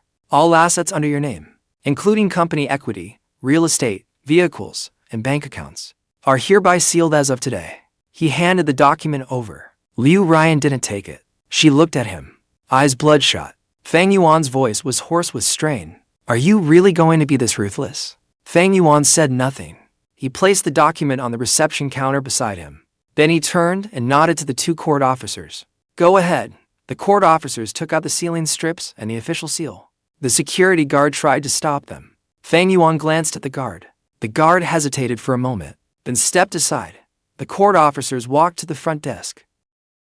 Then they took the elevator upstairs to post the seals. The office lobby fell dead silent. Everyone was watching. Liu Ryan watched too.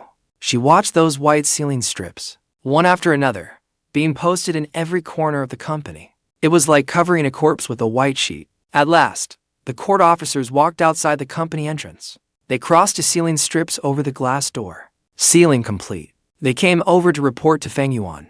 Fang Yuan nodded. Then he looked at Liu Ryan. You have 3 days to clear out your personal belongings. He said that in 3 days. This place will be auctioned off. After that, he turned and walked out. When he reached the door, he stopped. He turned back and looked at her. His gaze was still cold. But this time, Liu Ryan understood. That wasn't hatred. That was pity. He looked at her like she was a cat that had fallen into a mud pit. He might feel sorry for it, but he would not bend down to pull it out, because even if you pull it out, it still comes out covered in mud. Fang Yuan left. Attorney Zhang and the court officers left too.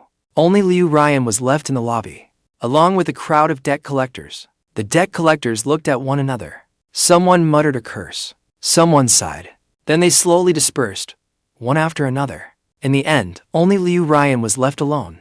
She stood in the empty lobby, looking at the 2 sealing strips on the glass door. The red stamps on the sealing strips were glaringly bright. She walked over slowly. She stopped at the door. She reached out and touched the sealing strip. The paper was thin, and the stamping still hadn't dried. It left a streak of red on her hand. She stared at the red on her hand for a long time. Then she turned and walked to the elevator. The elevator doors opened. She walked in and pressed the button for the top floor. The elevator rose slowly. The numbers jumped floor by floor. The numbers ticked up to 20, 21, 22, and the doors opened. She stepped out. The top floor was her executive office. The door was already sealed. She didn't tear it off. She just stood there and stared at it. She stood there for a while. Then she turned and walked to the floor 2 ceiling window at the end of the corridor. There was no breeze at the window. She pushed it open. Wind rushed in hard. It sent her hair flying wildly. She leaned out and looked down. Below was a busy street packed with traffic. The cars looked like ants. People looked like dust. It was so high it made her head spin. She braced herself on the window frame and looked for a long time. Then she slowly pulled back. She closed the window. She turned and leaned her back against the wall, then slid down and sat on the floor. She buried her face in her knees. Then she broke down crying. She cried out loud, her sobs echoing through the empty hallway. Like some wounded animal, she cried for a long time. She lifted her head and looked at the ceiling. The overhead light was on. Its white glare was harsh. She remembered something Fang Yuan had once said. He said, the higher you climbed, the harder she'd fall. She had laughed then.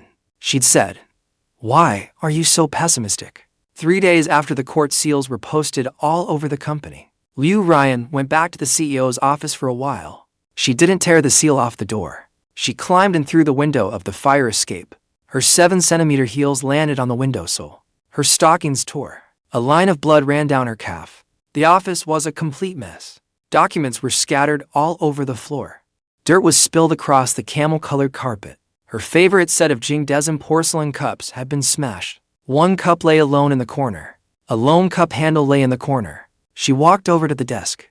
Every drawer had been rifled through. The spare phone, the jewelry box, and those technical manuals she never bothered to read had all been thrown onto the floor. She bent down and fished a drive out of the hidden compartment at the very bottom, then plugged it into the laptop. The screen lit up. It needed a password. She typed in GDA's birthday. Wrong. Then she entered the date she first of GDA to a banquet. Wrong again. She entered her own birthday. Still wrong. She stared at the screen for 3 seconds. Then she snatched up the computer and smashed it hard against the floor. The plastic shell burst apart. The battery rolled out. The sound echoed and died in the empty office. Ryan whipped her head around. GDA was standing at the door. He had a black backpack on. He was holding a key. When he saw her, he froze. Then he quickly hid the key behind his back. GDA forced out a smile. Ms. Liu, what are you doing here? Ryan said nothing. She looked at the backpack behind him. It was stuffed full. The zipper was pulled shut tight. A corner of a document envelope was sticking out. What's in the bag? She asked. GDA took half a step back. Nothing. Just some personal things. Open it. That doesn't seem appropriate. Open it, Ryan said sharply. GDA's expression changed. He glanced at Ryan, then looked out the window again. Several court vehicles were parked downstairs. People in uniforms were putting up new ceiling strips. He set the backpack down and unzipped it.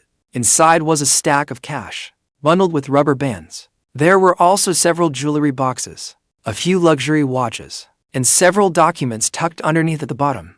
Ryan walked over. She picked up one of the documents. It was a copy of the company's share pledge agreement. Why are you taking this? She lifted her head. GDA's eyes flickered away. I just wanted to keep a souvenir. A souvenir? Ryan laughed. A souvenir of how you ruined my company. Don't talk nonsense. You can't say that. GDA raised his voice. The company collapsed because of Fang Yuan. He sued us. He refused to sign. Ryan stared at him. You stole that draft, didn't you? GDA went silent. I told you. I didn't know it was a draft. You didn't know. Ryan cut him off. You knew when you stole it. You just wanted to take credit for it. You wanted me to hand this position over to you. You were waiting for the company to go public so you could cash out and run. She stepped forward. GDA backed away. His back hit the door. You've been scheming from the very beginning. Isn't that right? Ryan's voice was very soft, almost like she was talking to herself. You saw me freeze Fang Yuan out, saw that I wanted to replace him, and came over saying you could help me. You said you had resources and connections. You said you could take the company to the next level. You smiled, and I was blinded by it. I actually believed you. GDA's face went pale. Ryan, what is the point of saying this now? The company is finished. You and I both need to figure out how to get out of this. Get out of this. Ryan suddenly grabbed his collar. Where's the 3.2 million in your account? Where did you transfer it? GDA struggled. What 3.2 million? I never took anything. I pulled the bank records. Ryan shouted. Last month, on the 25th, you transferred 3.2 million yuan from the company reserve fund account into your personal overseas account. You thought deleting the record would make it untraceable? GDA stopped struggling. He looked at her, his gaze growing colder by the second. I transferred it. So what? His voice turned cold too. I earned it. I've spent this whole year playing along with you, dealing with your mother, and attending those mind-numbing banquets with you. Do you think that was easy for me? Ryan, look in a mirror. You are third of four. Do you really think I wanted you? Ryan's hand, clutching his collar, was shaking. Say that again. I said it. I wanted your money, and I wanted the company. And what happened? I didn't get a single cent, and the company collapsed. I'm the one who got screwed. Before he even finished, Ryan raised her hand and slapped him. It was loud. GDA's head snapped to the side. 5 finger marks quickly bloomed on his face. He turned back. His gaze was vicious. He struck back with another slap, even louder. Ryan stumbled a step and slammed into the desk. Her lips split. Blood seeped out. The bloody taste spread through her mouth. She raised a hand and wiped it away. She looked at the blood on her hand. Then she lunged at him. Her nails raked toward GDA's face. GDA was too slow to dodge. 3 bloody scratches tore across his face. In pain, he shoved Ryan away. He grabbed her hair and rammed her into the wall. Bang! Ryan's vision went black. She struggled furiously. Her high heel drove into his shin. GDA snorted and let go. Ryan snatched up the shattered casing on the floor and smashed it into his head. The plastic casing broke apart. GDA reeled, blood running from his forehead. Blood streamed down. Both of them were panting hard. Their faces and bodies were covered in bruises and blood, like a trapped beast. Suddenly, the office door was shoved open. Not the one GDA had left ajar just now, but the other one leading to the next meeting room. 3 people in police uniforms rushed in. "Don't move," GDA froze. Ryan froze too. One officer stepped forward and clamped handcuffs onto GDA. With a click, the cuffs locked on GDA. "You're suspected of embezzlement by abuse of office and commercial fraud. You are now under criminal detention in accordance with the law." GDA struggled. "I didn't do anything." "You've got the wrong man." The police ignored him. They pulled the cash and documents out of his backpack. Another officer walked up to Ryan. "Ms. Liu, you are suspected of unauthorized patent use and malicious evasion of debt. Please come with us to assist in the investigation." Ryan stood where she was and did not move. She watched GDA being pinned to the floor, watched the blood from his forehead run into his eyes, watched him still shouting, "I want a lawyer." Then she turned to look out the window. The sky was already dark. Far away, the office tower lights were coming on one by one, like stars, except stars should be in the sky. While she was in the mud. "Let's go," the officer said. Ryan started forward. Her heels crunched over broken glass, creaking and crunching. She looked back at the office. On the wall still hung that photo of her in a white suit. In the photo, she looked brimming with confidence, eyes shining. Now there was a crack across the photo, cutting diagonally across her face. Like a blade, she turned back around and followed the police out. The corridor was dead quiet. Only footsteps and GDA's curses broke the silence. They reached the elevator. The doors opened. 2 people in court uniforms were standing inside. When they saw them, they froze for a moment. Then one of them recognized her. Ryan said nothing. The elevator went down. A crowd had gathered in the first-floor lobby. Reporters, creditors, and a few former employees. When they saw her come out, the crowd stirred, but they didn't swarm her like last time. They just watched. Their expressions complicated. Some were sympathetic, some mocking. Most just had that look of, "See?" That, as expected, was the cold indifference. The police car stopped at the door. The officer pulled open the car door. Ryan climbed in. GDA was shoved into another car. The doors shut, cutting off the view from outside. The police car started up and drove out of the park. Ryan looked out the window. The ceiling strips on the company gate glimmered under the streetlights. She stared at it for a long time, until the car turned the corner and it disappeared from view. Then she lowered her head and looked at the handcuffs on her wrists. The metal felt icy cold. A blast of air came from the vent. It lifted her disheveled hair. Strands stuck to the blood at the corner of her mouth. Ryan walked out of the police station. It was snowing. The snow was light, made up of tiny ice pellets. They stung her face. It felt like needles pricking her skin. She was still wearing that champagne-colored suit. Blood had stained the collar. Her stockings were torn. One heel had broken off her high heel. She walked with a limp. The officer said that because the amount involved was enormous. The case was still under investigation. She was temporarily released on bail pending trial. The condition was a bail deposit of 200,000 yuan. She had to report whenever called. And she was not allowed to leave Jingxi. She could not come up with 200,000 yuan. All her accounts had been frozen. Her credit cards had been suspended by the bank. Her WeChat and Alipay balances together did not even come to 50 yuan. In the end, her aunt scraped together the money. Not her biological mother. It was her aunt standing at the police station door, who pressed the cash, wrapped in newspaper, into her hands.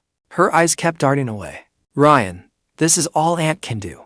Her aunt wrung her hands. "Your mother went to Shanghai. She said she was going to look for your father's old co-workers to borrow money. No telling whether she'll be able to get any." Ryan took the money. She counted it. Exactly 200,000 yuan. "Thank you, Aunt," she said. Her voice was terribly hoarse. Her aunt let out a sigh and patted her shoulder. Then she turned and left. She left a string of footprints in the snow. They were quickly covered by fresh snow. Ryan stood at the police station entrance for a long while. Then she turned and headed for the bus stop. The bus came. She dropped into yuan and coins and sat in the very last row. The bus rocked along through the city. Outside, the scenery shifted from the bustling commercial district to old residential apartment blocks. then to self-built houses on the urban-rural fringe. The last stop came. She got off and walked forward through the snow. The road grew narrower and narrower. The streetlights grew scarcer. At last, she stopped in front of a row of dilapidated single-story houses. The far left one. The house number plate was already rusted. It was barely readable as 37. This was the first place she and Fang Yuan rented when they started their business. Just one room and one hall. 30 square meters, drafty in winter, leaky in summer. Later, once the company grew, she bought a villa and gave up this place. Back then, Fang Yuan had wanted to renew the lease, saying they should keep it as a memento. She said, "What good is keeping a dump like this?" Bad luck. Now she was back, because she had nowhere else to go. The villa had been sealed off. She could not afford a hotel. She could not bring herself to go stay with relatives. Only here. She walked up to the door. She patted her pockets, but there was no key. She bent down and felt under the flower box by the door. They used to hide a spare key there. Her fingers found a rusty key. She slid it into the keyhole. The lock was stiff. It took a long time to twist it before it finally opened. The moment the door opened, a foul stench rushed out. There was no electricity in the room. It was pitch black. She felt around and found the switch on the wall. Click. The light did not come on. It was probably shut off for unpaid bills. She took out her phone and turned on the flashlight. The beam swept across the room. The living room was tiny. An old sofa, a folding table, two plastic chairs. A world map was pasted on the wall. Fang Yuan had put it there. He said he wanted to see the company's products sell all over the world. The map had already yellowed. Its corners had curled up. The kitchen was even smaller. A gas stove, a sink. The faucet was rusted solid and would not budge. The bedroom had only a double bed. The mattress sagged on one side. It was covered in a layer of dust. Ryan stood in the middle of the room. The flashlight beam swept over every corner. 7 years. She had been away from here for 7 years. In those 7 years, she had lived in villas, lived in large flats, and stayed in presidential suites at 5-star hotels. Now she was back in this shabby 30-square-meter dump. Snow slipped through the crack under the door, melting into a puddle on the floor. She closed the door and walked into the bedroom. She sat on the bed. The mattress gave a creak. She took off her high heels. Her feet had already been rubbed raw. The blisters had burst and stuck to her stockings. When she peeled them off, the pain made her gasp. She threw the stockings on the floor. Barefoot, she stepped onto the cold concrete floor. She went to the kitchen. She wanted to boil some hot water. The gas stove would not light. She twisted open the gas cylinder valve, but the tank was empty. She walked back into the living room and rummaged through the folding table drawer. She found half a pack of instant noodles. It had expired a year ago. There were also a few sausages. The packaging was bloated. She tore open the instant noodles. The dry noodle cake was hard to chew. Crumbs got stuck in her throat. She started coughing. She coughed until tears came to her eyes. After coughing, she kept on gnawing at it. She finished half the pack. Then she ate the sausages too. Then she sat down on the floor, her back against the sofa, staring out the window. The snow kept falling harder and harder.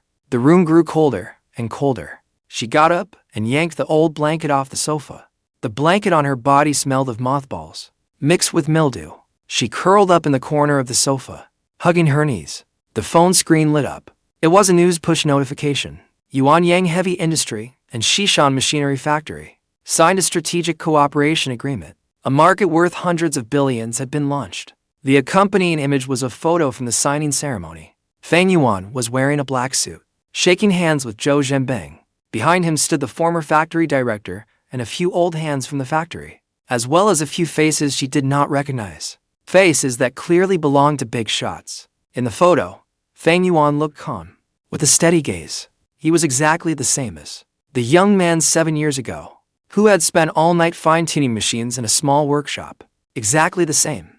Ryan stared at that photo for a long time. The flashlight beam dimmed. The phone was almost out of battery. She turned off the flashlight. The room sank back into darkness. Only the reflected light from the snowy ground outside barely let in a faint glow. She got up and walked to the bedroom and rummaged through the nightstand drawer. She pulled out a tin box. When she opened it, there were odds and ends inside. A few coins, a few rubber bands, and a small cloth pouch. She picked up the pouch and opened it. Inside was a ring, a thin plain silver band. 2 letters were engraved inside. Their initials. When they got married, it was not a diamond ring. It was silver, because back then, Fang Yuan had repaired cars for a month, just to save enough money to buy this ring. She wore it for 2 years. Later, she thought it was cheap, tacky, so she took it off and threw it in the drawer. She never wore it again. Now the ring lay in her palm. It was icy cold. She closed her fingers around the metal, and it cut into the lines of her palm. She walked back into the living room. She sat on the floor, with her back against the sofa. The wind howled outside. Snow pellets struck the glass, with a sharp crackling rattle.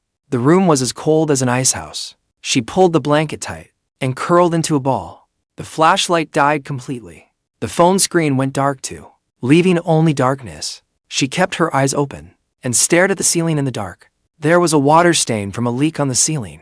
It looked like a withered flower. Ryan stayed in the shabby apartment for 3 days. On the morning of the 4th day, she was wearing that outfit, now so filthy its color was impossible to make out. Without stockings, barefoot in those high heels with the broken heel. Her hair carelessly tied back with a rubber band. No makeup on her face. Dark circles heavy under her eyes. And a scab had formed at the corner of her mouth. She went to the bus stop. She waited half an hour. Then she got on a bus into the city. The bus drove to West Suburban Industrial Park. She got off and stood at the entrance. The scene before her was completely different from a month ago. The park gate had been replaced with a new one. A brand new sign hung above it. Xishan Precision Manufacturing R&D Base. There was a guard booth at the gate. The guards in uniform stood straight as poles. Inside the park, 9 newly built factory buildings had risen from the ground. The glass curtain walls flashed in the sunlight. Transport vehicles came and went. The workers wore matching uniforms. Their steps were hurried. Ryan stood at the gate. She looked for a long time. Then she walked forward. The guard stopped her.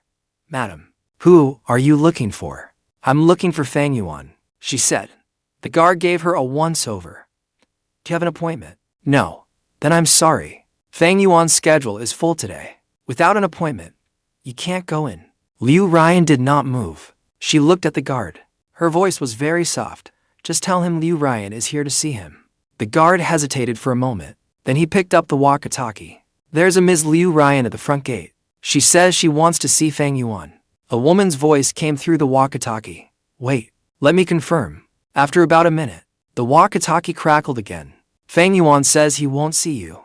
The guard lowered the walkie-talkie. He looked at Ryan apologetically. "Please go back." Ryan stood there. The puddle on the ground reflected her disheveled image. She stared at that reflection for 3 seconds. Then she stepped forward.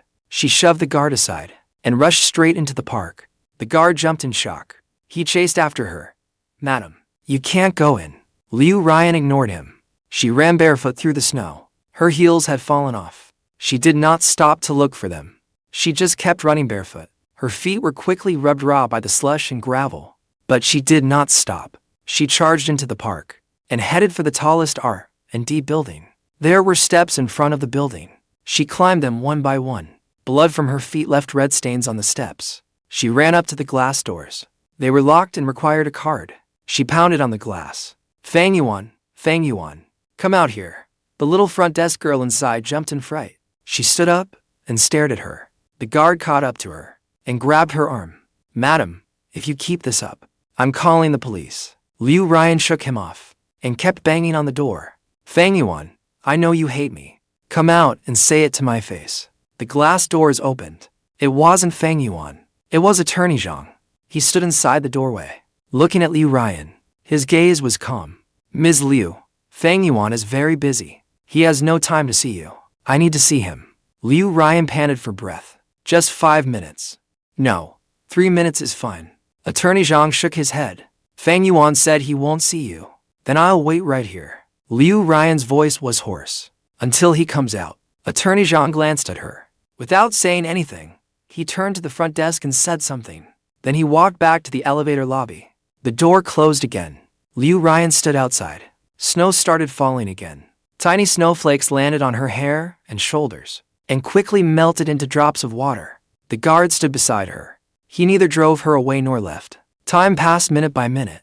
People came and went through the park. Workers glanced at her as they passed. Their eyes were curious, but no one stopped. Ryan's legs went numb from standing. The wounds on her feet had turned pale from soaking in bloody water. The edges were red and swollen. She squatted down and hugged her knees. Another half hour passed. A black Audi A8 drove into the park and stopped in front of the R&D building. The door opened. Zhenbang got out. He saw Liu Ryan. He paused for a moment. Then he walked over and stood in front of her. "Ms. Liu," he said in a flat voice. Liu Ryan looked up. "Chairman Zhou," she said as she stood up, her voice trembling. "Could you put in a word for me? Let me see Fang Yuan once. Just once." Zhenbang looked at her for a long time. "Ms. Liu," he said, "do you know why engineer Fang back then was willing to hand the company over to you?" Liu Ryan froze. "No. It wasn't because he didn't understand business." Zhenbang went on. "It was because he trusted you." He said Ryan had ambition, drive, and the ability to make the company bigger. He was willing to support you from behind the scenes and let you stand in front. He paused. "But you, what did you take him for?" Liu Ryan's lips trembled. She could not say a word. Zhenbang shook his head. He turned and walked back into the building. He swiped his card and went inside. The glass doors closed again. Liu Ryan stood frozen in place. She watched Zhenbang's back disappear into the elevator lobby. The snow grew heavier. Her hair was soaked. Her clothes were soaked too. They clung to her body. She was trembling with cold. But she did not leave. She stared at the glass doors. She stared at the elevator lobby. She stared at the lit windows upstairs. She did not know which floor Fang Yuan was on. But she knew. He was in this building, just under 100 meters away from her. Yet it felt like a whole mountain lay between them. Darkness fell. The streetlights in the park came on one by one. Snow swirled in the light, like countless white moths. Liu Ryan stood there for a full 6 hours. Her feet were already numb from the cold. Her lips were chapped. Her whole body was shaking. She stared at that door. She stared and stared. Then she suddenly laughed. The laugh burst out and echoed across the empty square. It was shrill, like a night owl. Then she stepped forward. Her knees buckled. With a thud, she fell to her knees. She knelt in the snow. Her knees hit the cold, hard floor tiles and made a dull thud.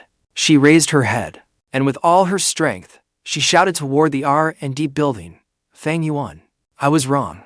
I was truly wrong. For the sake of our 7 years together, come out and see me. Please," she begged, her voice hoarse. It scattered into the wind and snow. Someone inside leaned out to look. The guard tried to pull her up. She shook him off and kept kneeling. "Fang Yuan, I know you can hear me. I am not asking for your forgiveness. I am not asking you to help me. I just want to see you once. Just once," she said while shouting and kodoing.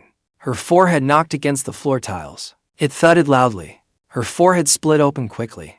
Blood mixed with bloody water ran down and smeared her face. But she did not stop. She kept bowing. Once, twice, 3 times, leaving bloodstains on the tiles. In the top floor office of the building, Fang Yuan stood by the floor-to-ceiling window. He looked down. The snow was heavy, but he could still see clearly. That figure kneeling in the square. So small, so wretched, like an abandoned dog. Attorney Zhang stood behind him and said softly, "Mr. Fang, should we let her in?" Attorney Zhang fell silent. Fang Yuan watched for a long time. Then he turned and walked to the desk. He pulled open the bottom drawer. Inside was an old tie. It was dark blue, with frayed edges, faded white from washing. He picked up the tie and rubbed it. Then he handed it to Attorney Zhang. Attorney Zhang froze for a moment. "That's it. Should I say something?" Fang Yuan was silent for a few seconds. "No." Attorney Zhang nodded. He took the tie and went out. Fang Yuan walked back to the window. He looked down. Attorney Zhang walked out of the building and walked up to Liu Ryan. He handed her the tie. Liu Ryan looked up. Blood and tears mixed on her face. Her expression was impossible to read. She took the tie and looked it over. Then she looked up at Attorney Zhang again. Her lips moved. She seemed to want to say something. Attorney Zhang shook his head. Then he turned and walked away. Liu Ryan stayed where she was. Her hands rubbed over that tie. She stared at the tie for a long time. Then she slowly stood up. Her legs were numb, and she could barely stand. She swayed. She bent down and picked up the broken high heels from the ground. She held them in her hand. Then she turned and limped outside. Her figure grew smaller and smaller in the wind and snow, until it finally disappeared at the park entrance. Fang Yuan turned away from the window. He walked to the desk and picked up a document. It was the new cooperation contract with a top German industrial group. The amount was huge, and the technical content was very high. He flipped to the last page, picked up a pen, and signed his name.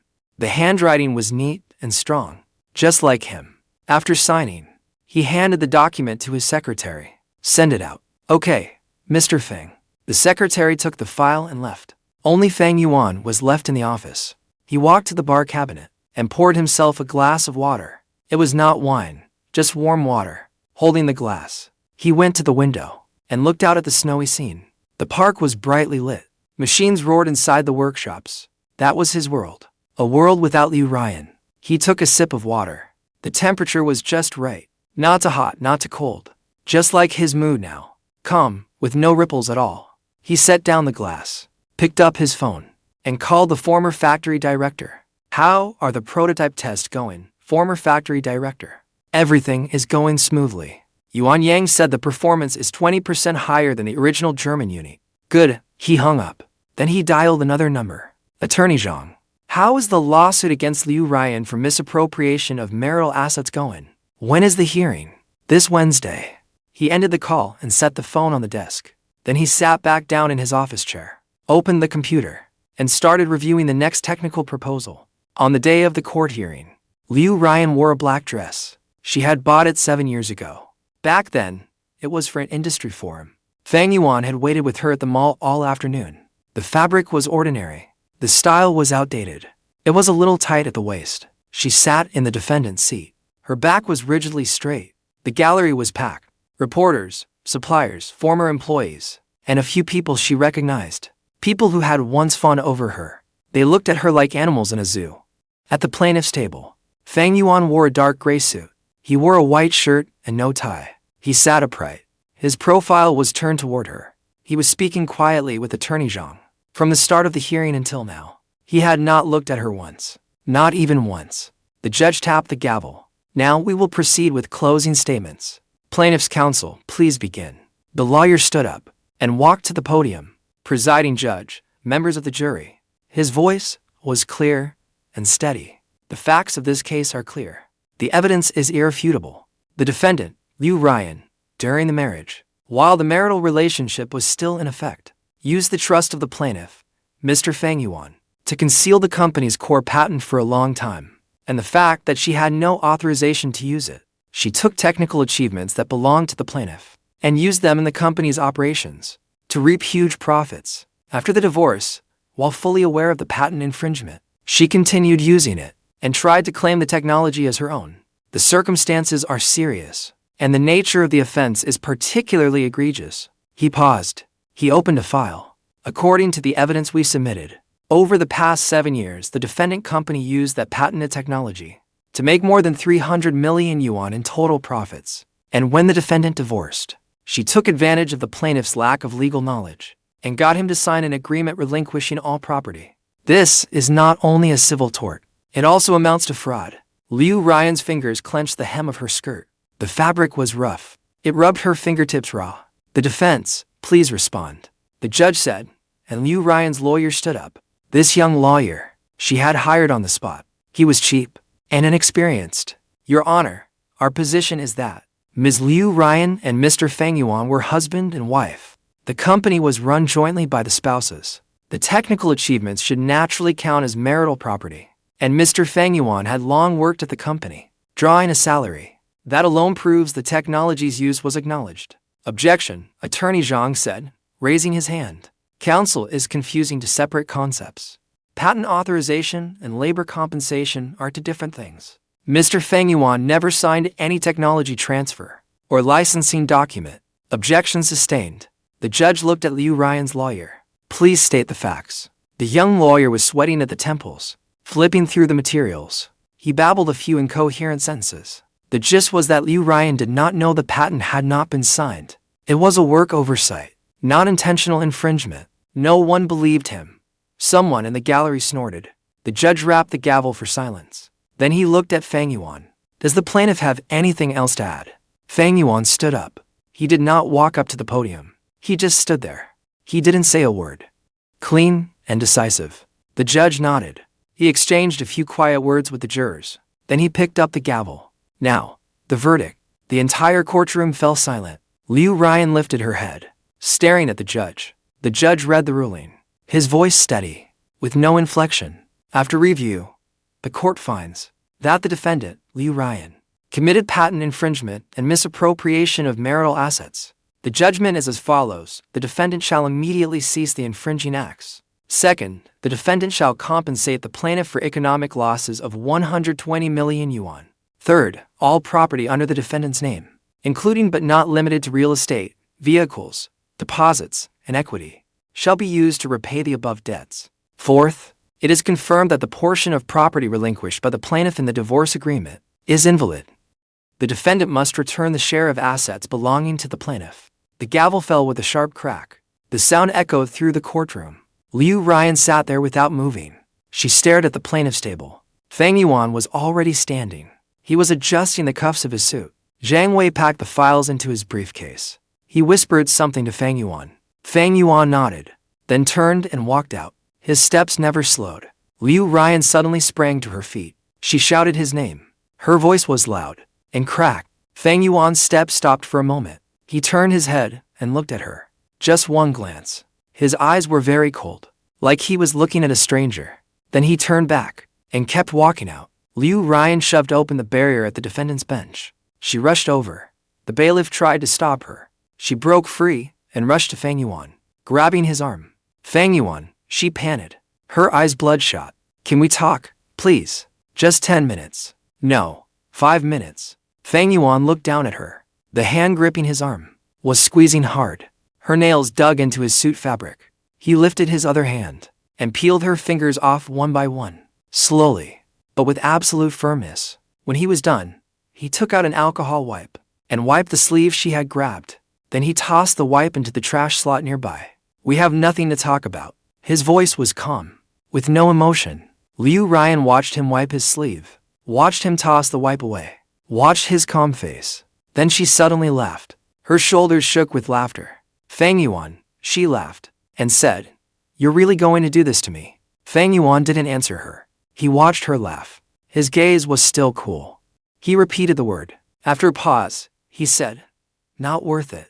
When he finished, he walked around her and kept walking out. Ryan stood where she was, watching him walk out through the courtroom doors. Sunlight flooded in from outside, spilling over him, casting a long shadow, so bright, it was blinding.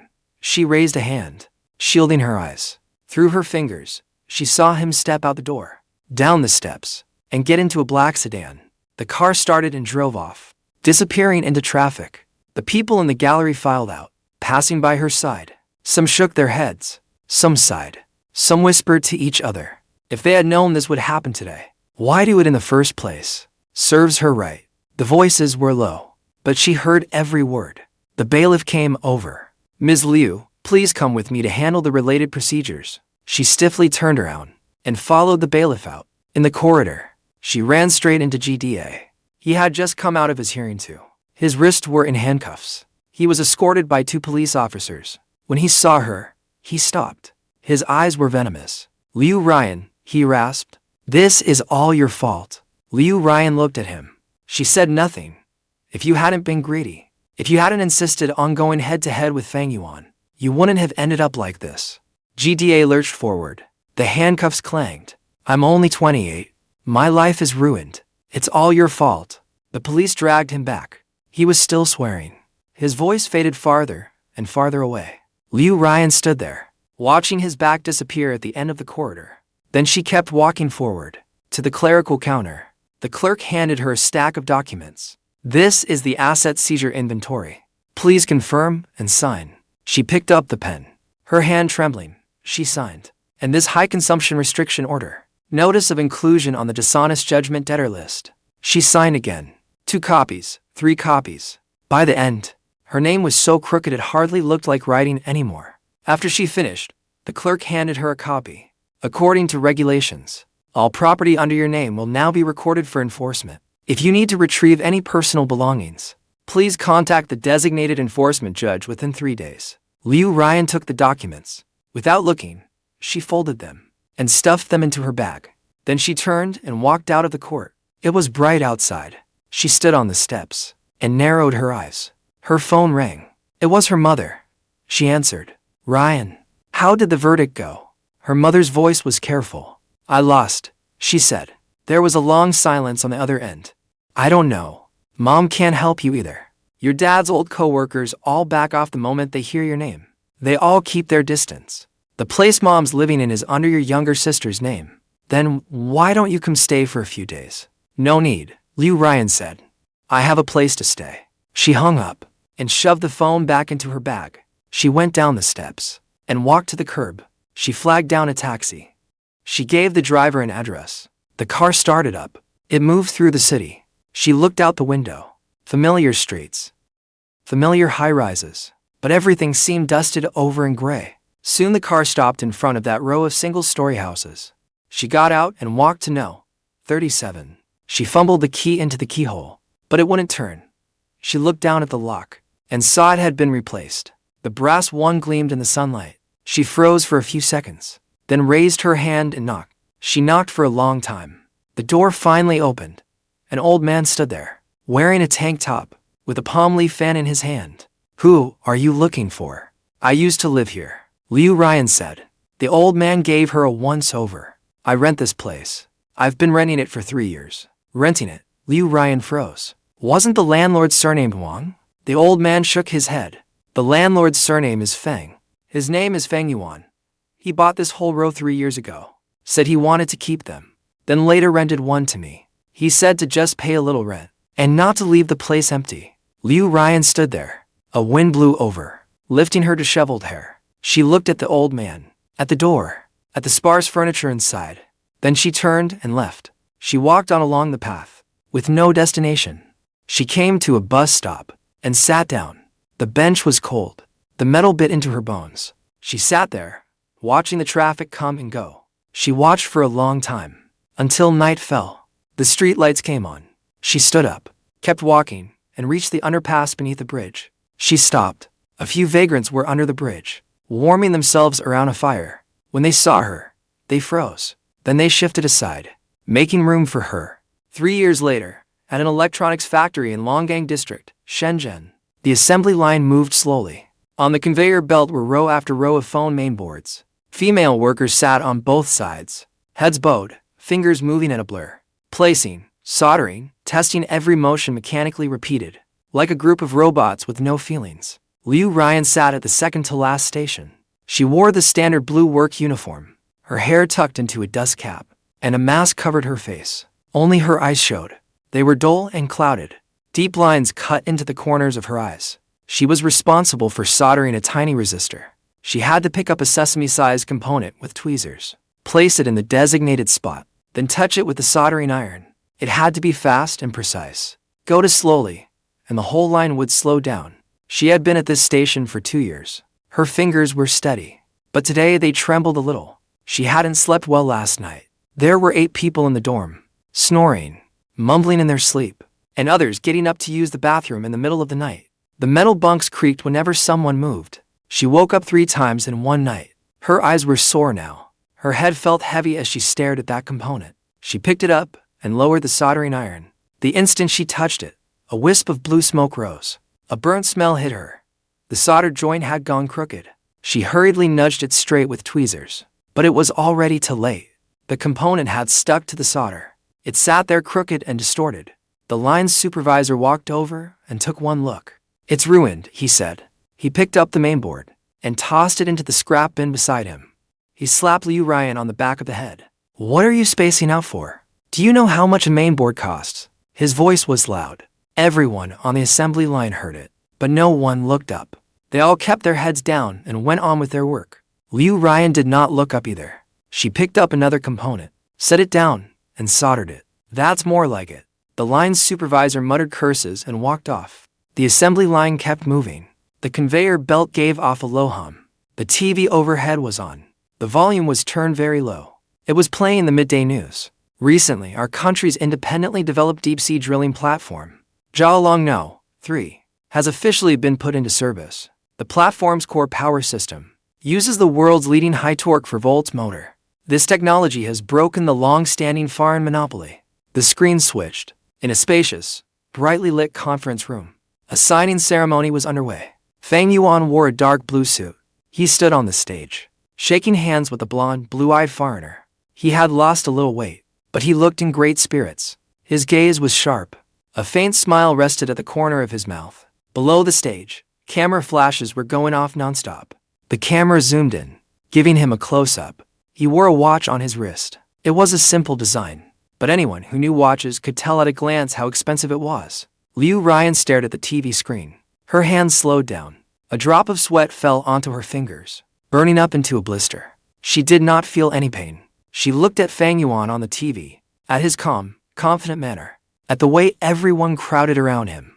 3 years can change a lot of things. He could go from a mechanic running a repair shop to an international top-tier technology supplier, and she could go from a female CEO to the queen of an assembly line.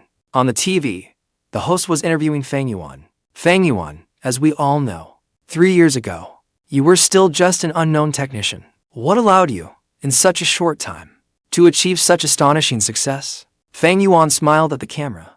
There is no secret, he said. I just focus on doing one thing well. Cut the useless, and the things that drag you down. He paused, then raised the glass in his hand. Just like repairing a machine. Cut away the useless parts, and the machine can run faster. The camera gave the glass a close-up. Amber liquid swayed in the cup, reflecting the dazzling crystal lights on the ceiling. Ryan lowered her head. She looked at the blister on her hand, at her rough, deformed knuckles, at the solder stains that would not wash off. Then she kept working. Pick up the component, set it down, solder it, and repeat, one after another. The end-of-shift bell rang. The assembly line stopped. The female workers stood up, stretching and yawning. They headed toward the cafeteria. Ryan stood up too. Her legs had gone numb, and she swayed. She grabbed the workbench to steady herself. She took off her work clothes. She took off her dust cap. Her streaked gray hair was revealed. In just 3 years, she had aged by 10 years. She walked to the cafeteria. The line was already very long. She stood at the very end. It was her turn. The Annie at the window ladled out a spoonful of cabbage. It landed in the metal tray. We're out, the Annie said. Rice and a little more cabbage were still available. That's it, Ryan said as she took the metal tray. She walked to a corner table and sat down. Who cooked this cabbage? There was hardly any oil in it. The potatoes had been boiled to pieces. It had turned into a soggy mess. She picked up her chopsticks. A few young male workers came to the table beside her. The moment they sat down, they started talking loudly. I heard Xiao Wang from the next workshop made 5,000 in overtime pay this month. Really, is that true? Why would I lie to you? He applies for overtime every day. Works 16 hours a day. Damn it, I want overtime too. They got more and more animated. Their gestures got bigger and bigger as one of the men turned to grab the chili sauce. His elbow hit Ryan's table. The tray tipped over. The cabbage and potatoes splattered across the concrete floor. One of the men glanced over. He muttered, sorry about that. Then he turned back and kept talking. Ryan stared at the food on the floor. She stared for 9 seconds. Then she crouched down. She reached out with her hand to pick up the potatoes. They were sticky and clung to her hand. She picked up a piece, blew on it, and shoved it into her mouth. Then she picked up a cabbage leaf. The men at the next table saw her. Someone laughed out loud. Annie, if it's dirty, don't eat it. Just go get another serving. Ryan ignored them. She kept picking through it. She kept eating, her fingers slick with grease. They looked dark and dull. After she finished the last potato piece, she stood and went to the sink to wash her hands. The water was cold, but it would not wash the grease off. She rubbed her hands with soap. It worked up a lather. Even after rinsing, there were still faint stains. She stopped worrying about it. She shook her hands dry. Then she walked out of the cafeteria. It was already dark outside. The street lights in the compound were on. The light was dim. She headed back to the dormitory. When she passed a storm drain, she stepped on a loose brick. Her foot slipped. She pitched forward and fell hard. Her knee slammed into the ground. A stabbing pain shot through her. She struggled to get back up. She braced herself on the ground. Her hand touched something cold. She looked down and saw that silver ring. She had taken it out of that ruined house 3 years ago. She had worn it around her neck ever since, strung on a thin cord. Some time ago, the cord had snapped. The ring had fallen off. Now it lay in the muddy water. It was coated in grime. She picked it up. She wiped it with her sleeve. It would not come clean. The ring had already rusted. Its silver-white surface was covered in black spots. Even the engraving had blurred. She clenched the ring tightly. She tried to stand. Her ankle had twisted. She could not get any strength into it. She tried several times but kept sliding back down. In the end, she gave up. She sat on the ground, her back against the wall. The street light shone down from above, casting a small pool of dim yellow light on the ground. She spread out her palm. She stared at the ring for a long time. Then she let go. The ring rolled out of her palm. It fell to the ground. It did not bounce, and rolled into the drain grate. Clink. So soft. Then it was gone. She stared at that pitch-black drain opening. She kept staring. Then she suddenly laughed. Her shoulders shook with laughter. She laughed until tears came. The tears ran down, mixing with the dust on her face. They carved pale tracks across her cheeks. In a shop outside the factory gate in the distance, the television was still playing the news. Fang Yuan's voice drifted over faintly. The plan for the future is to keep focusing on high-end manufacturing and bring more Chinese technology to the world. The voice was quickly carried away by the night wind.